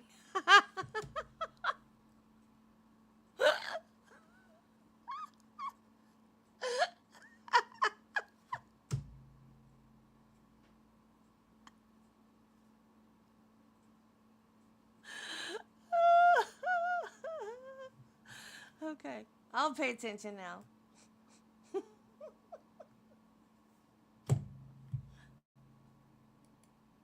Okay. But the idea that somebody is not a contributor, I mean, there's no evidence on that T-shirt that Mr. Zuazo is a contributor, correct? So, I think I understand. He is not completely excluded from this mixture. There's still maybe some types within that DNA that could be reason for support that he could be in there, but overall, in the entire profile as a whole, it is more likely that he is not a contributor based on the DNA results. Okay. And so while this isn't an exclusion, you've got nothing other than what you said could possibly be. You've got no evidence to say that he is a contributor, correct? The statistic did not indicate that he was a contributor. Okay. And let's talk just a bit about that statistical formula.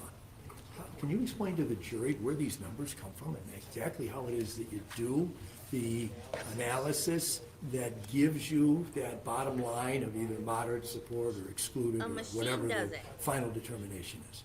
Would you like me to just explain the software that we're using, or would you kind of like a baseline of all of DNA analysis? Well, what I'd like for you to explain is the formula. How do we come up, or how do you, rather, come up with these numbers? What is that formula? So we use something called StarMix. It's a software that has been validated and used in many forensic laboratories across the country and even globally. I do not come up with the formula. It is given by the software company, and it's a biological modeling software that includes many different factors that a human cannot just simply do. It's a continuous statistical method, so it will have... Yes, now you get to watch me crochet.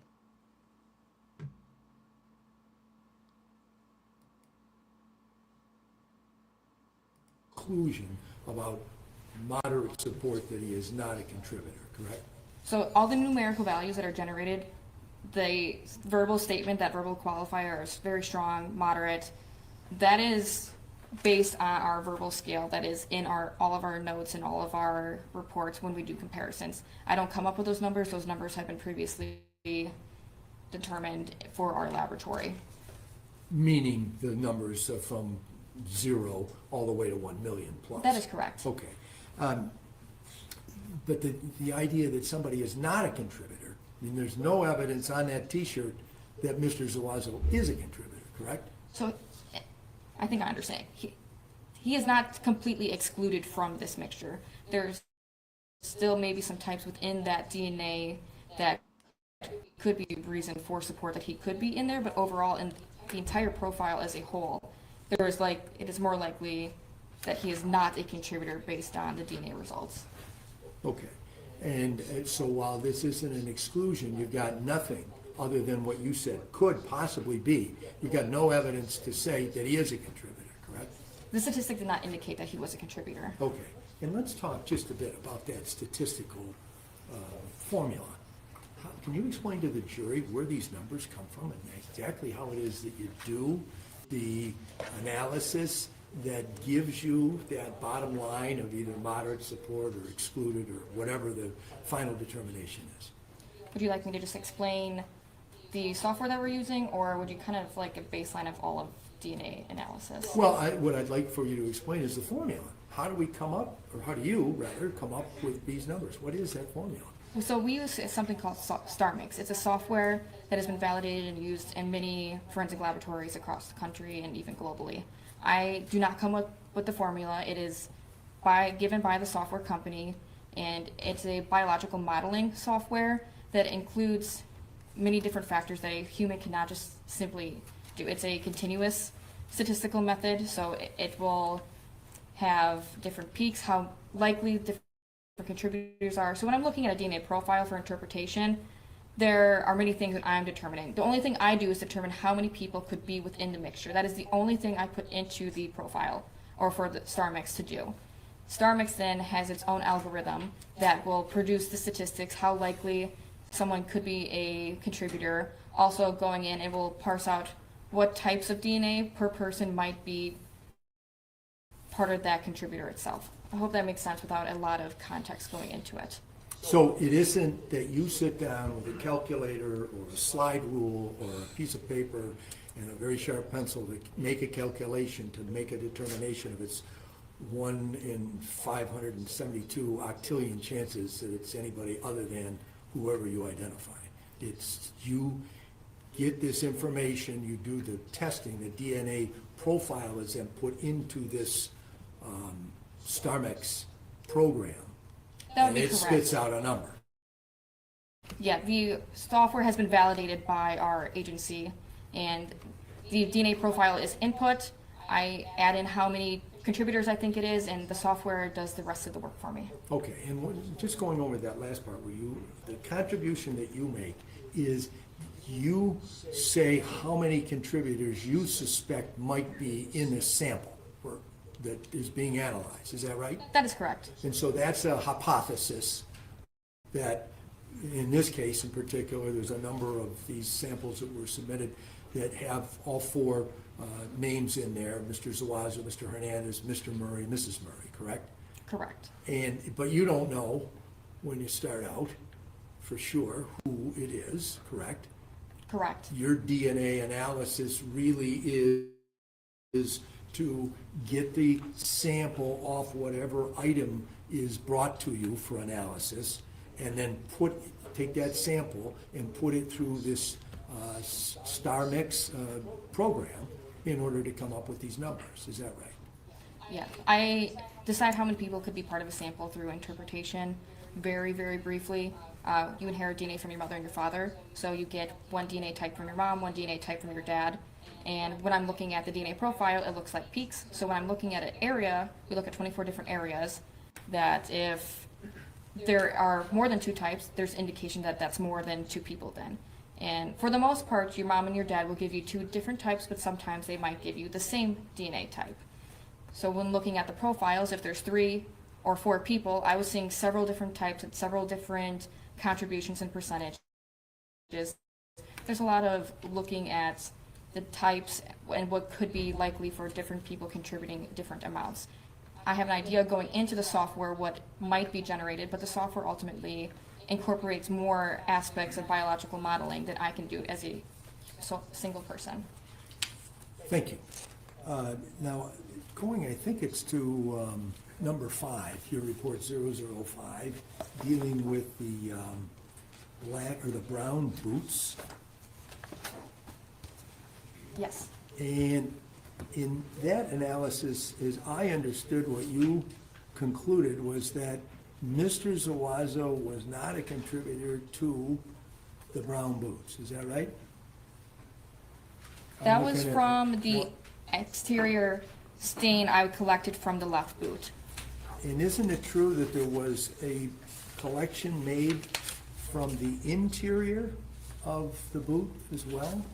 Yes, so the reason the boot was tested all 3 times was every time I collected a sample, I was not able to get a usable profile for comparison purposes. That's why it was tested over and over. Again, I don't know where the DNA is going to be in the boot. I don't know where the best cells will be, quote unquote. I don't know what kind of sample I'm going to get when I'm swabbing an area for DNA. So because of that, I tried a couple different times to get a profile that could be used, and ultimately I was not able to get a profile that could be used for comparison purposes.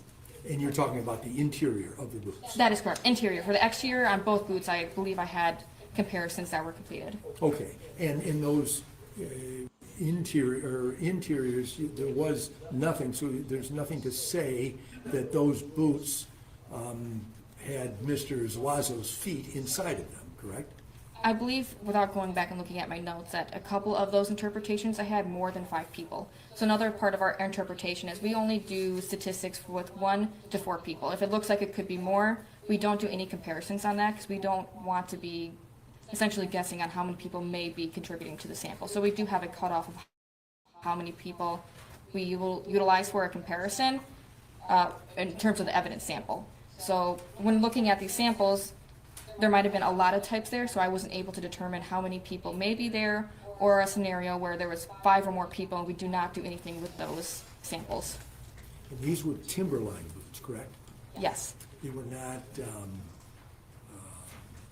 any other type. You're quite certain that they're timberline, not Wolverine steel-toed boots. May I just check my notes Sure. to ensure that I'm not misspeaking?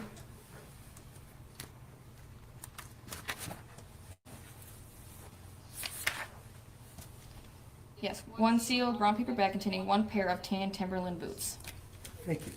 Now, one other thing about the DNA analysis that you do on any sample that you receive, on any item of evidence, you're unable to tell when that sample was placed on that item, correct? That's correct. DNA is definitely more able in helping of who may be a contributor. I don't know why the DNA got there, and I don't know when the DNA was placed there.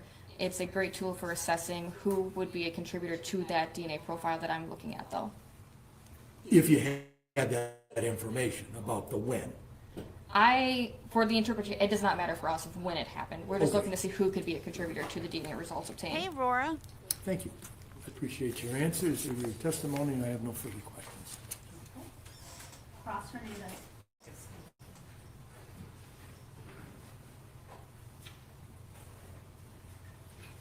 Safe to say good afternoon. Good afternoon. All right, so I have a few questions. I know you described to Mr. Petrofessa when he asked how you got known samples, and I believe you described that in some of them you had a swabbing of skin cells inside the mouth, or what we call a buccal swab. Is that correct? That would be correct. And then you also had, I think, what you called a blood card, correct? Yes. Okay, so can you describe to the jury essentially what is DNA? Is it always blood? Is it skin cells? Can you describe that to the jury? DNA, so deoxyribonucleic acid, it's a genetic material where you inherit it from your parents, from your mom, and from your dad. It can be found in many cells within the body, types such as skin cells, blood cells, like in blood, it's the white blood cell specifically, and in sperm cells, for example. All the same cells will have the same DNA profile that we will obtain for the reference samples. Okay. So for instance, I could make someone a cup of coffee and I'm touching that coffee mug. So I would probably be leaving some sort of skin cells, correct? It's possible, at least. It's possible. In addition, we also kind of have a statement that goes along with that activity level, is what we call it within the DNA world of, can I just read the statement at the bottom of my report? Sure. Yeah, so DNA can be deposited and removed in a variety of ways. In addition, its persistence is highly variable given a multitude of factors. Any discussion of the activities that could result in the presence, absence, or persistence of DNA is outside of the scope of this testing. Essentially what that means is I'm more than happy to go through how DNA may or may not be removed, but going through hypotheticals of could this be possible, could this be possible, can be kind of outside of our scope because we are speaking on, myself is speaking on who could be a contributor, not when or how that DNA got there. Okay. So as Mr. McCarthy asked you, you can't say how it got there. You don't know when it got there or what type of, what part of someone's body touched it to get that DNA there, correct? That would be a fair statement, yes. Okay. So in many of these instances, you list that it is a mixture of 2 or 3 individuals, correct? That is correct. Okay. And obviously you only have a limited amount, I think you had 4 here, of profiles to actually test against what was found, correct? Yeah, there were the 4 reference samples that were compared to many of the evidence samples. Okay, so when you list 2 or 3 individuals, obviously if it is not a match for the 4 profiles that you have, you don't know who those other individuals are, right? You can just tell that there are other, I think you said peaks and valleys when you in your examination, is that correct? So if those 4 individuals are excluded, that would indicate that another person could have contributed to those DNA types. Okay. So I want to back up a little bit and talk about your involvement at the actual scene. So you were called out. Do you recall what time you were called out? I don't recall without looking at either like a crime scene report or... No worries. I believe that you indicated you went with a team or a group of people. Is that correct? That is correct. All right. And I believe Ms. Meyer testified yesterday that there was close, like 9 or 10 individuals that went. Is that fair to say?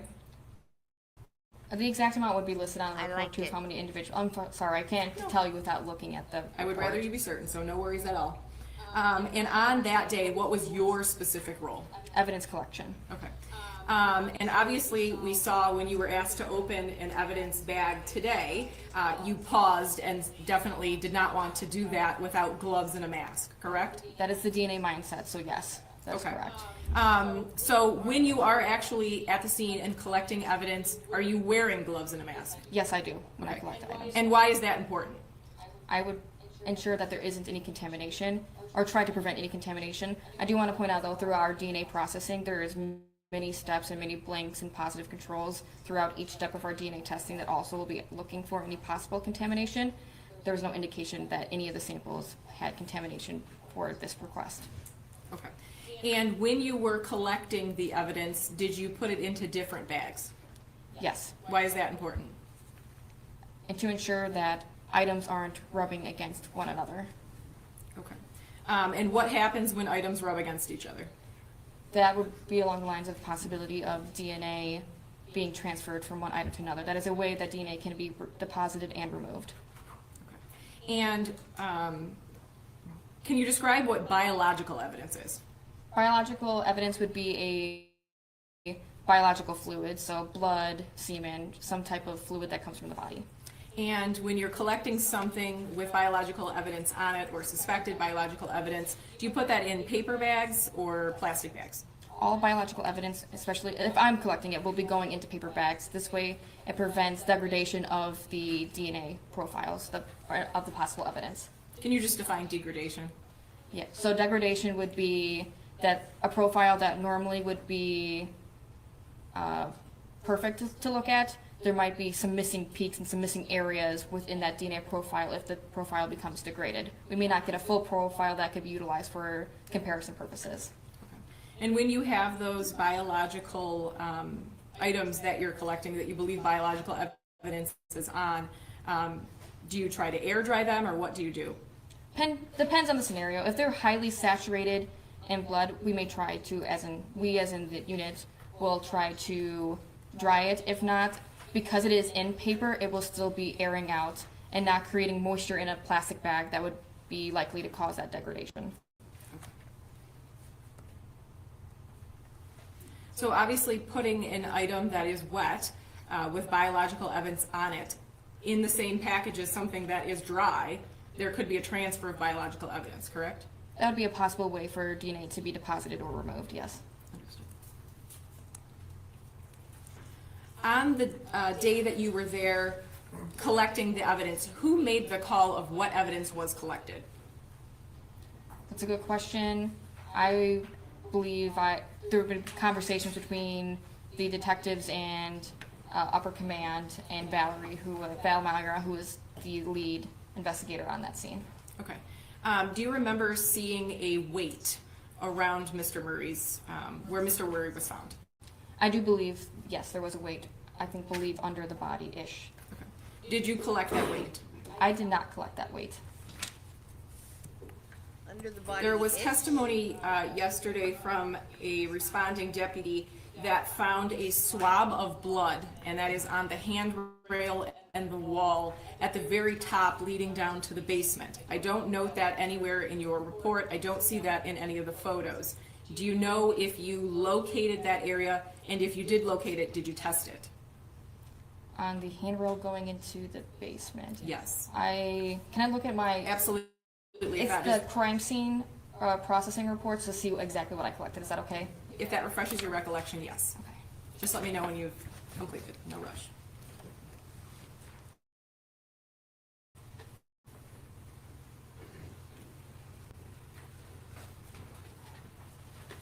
So I collected DNA at the scene of large zip ties, from small zip ties. I collected apparent blood on a shutter on the basement floor, another one from the side of a box on the basement floor, there's a sink faucet on the basement floor, and I had also collected DNA from the duct tape around the victim's hands, Hussein Murray. That appears to be the only DNA swabs that I collected while I was on scene. Okay. Do you have any recollection if any of the on-scene officers directed you to that presence of blood at the top of the stairs in the basement? I don't recollect. Okay. Now, if you did not specifically collect items, like the items you just listed, you testified that you were also provided items that were found by another police department. Do you remember that? Yes, that was part of the request for the DNA processing. Okay. When you are given these items, are you given some sort of report that details where these specific items were found? In the request for testing form, I believe that the location described was from the vehicle that Carlos was in. I don't have any more information based on that request form. Okay, so not specifically found in front seat, found in back seat, found in bag, nothing like that, I can correct? check real quick if you want me to see If what it it's... refreshes your recollection, please do.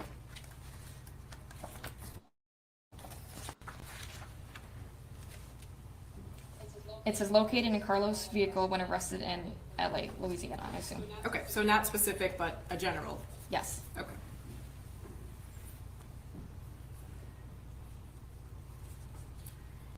I want to go over some items that were not mentioned by Mr. Pachpesa or Mr. McCarthy. Can you look at your item? I have it in your dated 3/3 report. It is item number 172-897A. I believe it's 8 nail clippings left hand. Request number 0004. Okay, item 1789 or 1728-97A. Yes. Okay, I believe that's 8 nail clippings, is that correct? that is correct. Okay, can you describe why that is something that's important? Why nail clippings? Nail clippings can be probative information to see potentially if a foreign profile that is other than the victim may be present. Okay, and who took the nail clippings? That would be the medical examiner as far as I'm aware. Okay, and am I correct in stating that Mr. Hernandez was excluded as a contributor?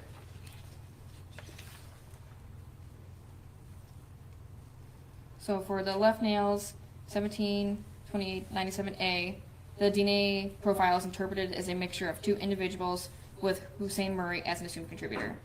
I believe this is the first time talking about assuming a contributor. People can be assumed within the likelihood ratios if it's coming from something that is more intimate. So by coming off of a victim's hand, if I see that the victim's profile is present, I will assume that in the hypotheses. So Hussein Murray was assumed, and for Joshua Zuazo and Carlos Hernandez, they were excluded as possible contributors to the DNA results. And then I also did a comparison to Linda Murray. Do you mind if I read that? Absolutely not. So based on the DNA typing results, it is approximately 286 billion times more likely if the DNA originated from Hussein Murray and Linda Murray than if it originated from Hussein Murray and one unrelated individual. This provides very strong support that Linda Murray is a contributor to the DNA results obtained. Okay. Now let's move on. I have this in your 1119 report. It's item 173003. Should be a pair of black joggers. And I want to talk about A specifically. Yes. So A, I believe you tested what you believed was a stain on the exterior, correct? Yes, so I took two samples from the joggers. One was a stain on the exterior that indicated the possible presence of blood, and I took another sample from the interior waistband of the joggers. Okay, so let's talk about A specifically, stain on the exterior. Were you able to find any DNA profiles? So in this scenario, and I have more notes further in here too, no DNA profiles were obtained from this item. And if you don't mind me flipping to exactly... Can you just tell me what you're looking at, because that looks like a page that I don't have. These are the notes associated with all of our DNA testing. Understood.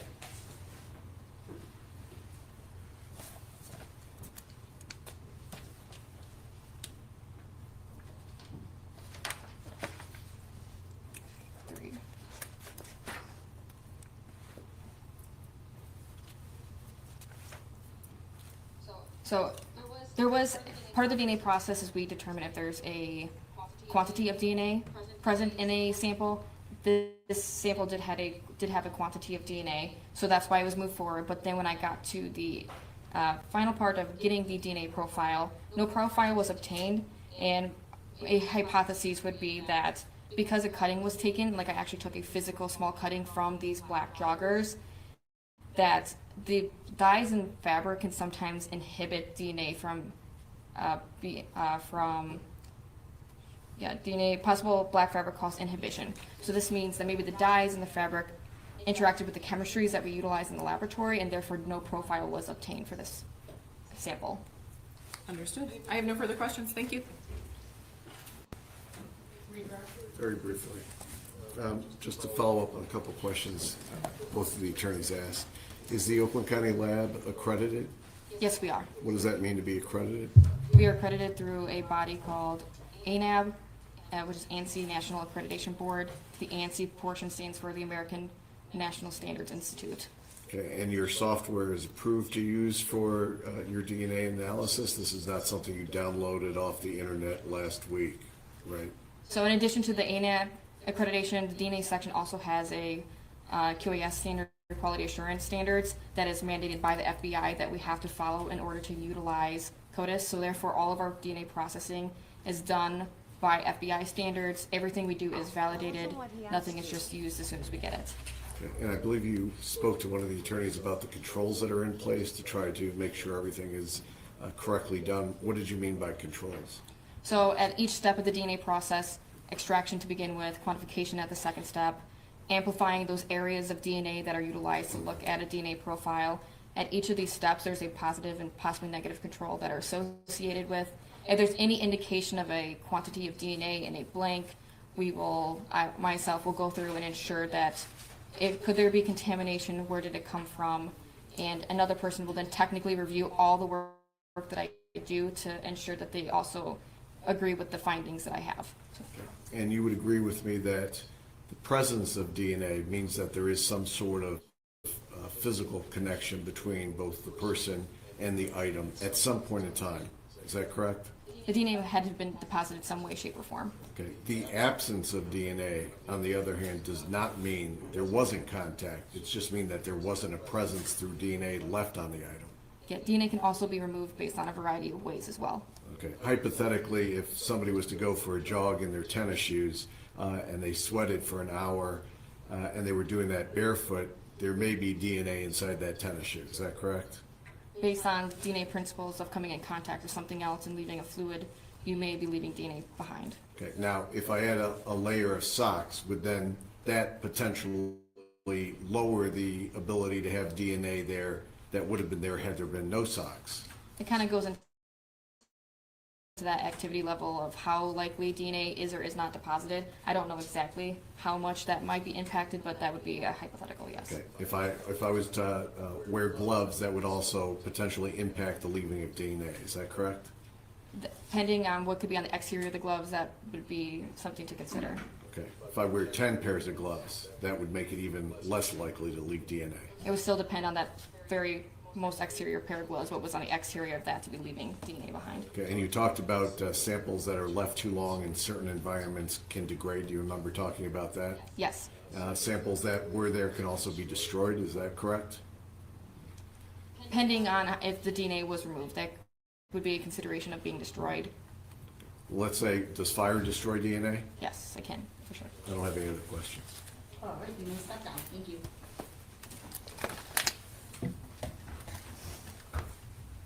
Will this witness be excused? I have no objection, Your Honor. No, all right, you're excused. Thank you. What's the plan? Who do you have next? Would you like to do lunch? Who do you have next? I believe we have. What's it? Yes. We have a deputy. We have a deputy that I think is outside. What's that? Oh. I think he went to lunch. All right, I guess we'll take a lunch too. It's 12:30. Be back at the jury room by 1:30. Thank you. All right, jury, please.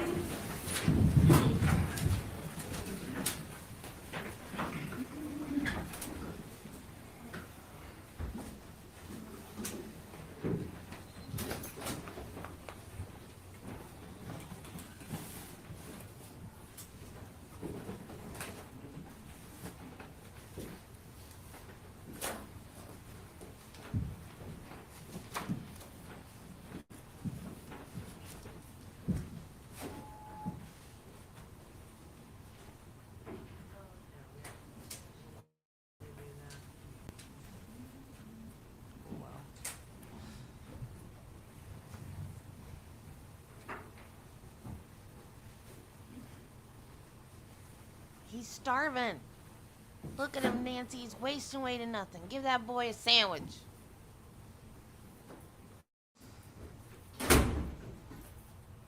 See you at 1:30.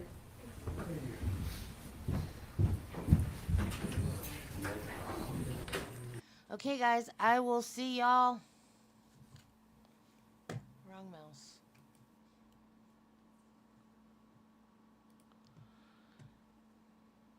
I'll see you guys at 1:30. Yeah, big boy. We'll see you guys at 1:30. Enjoy your lunch. Don't get lost on your way back. Bye.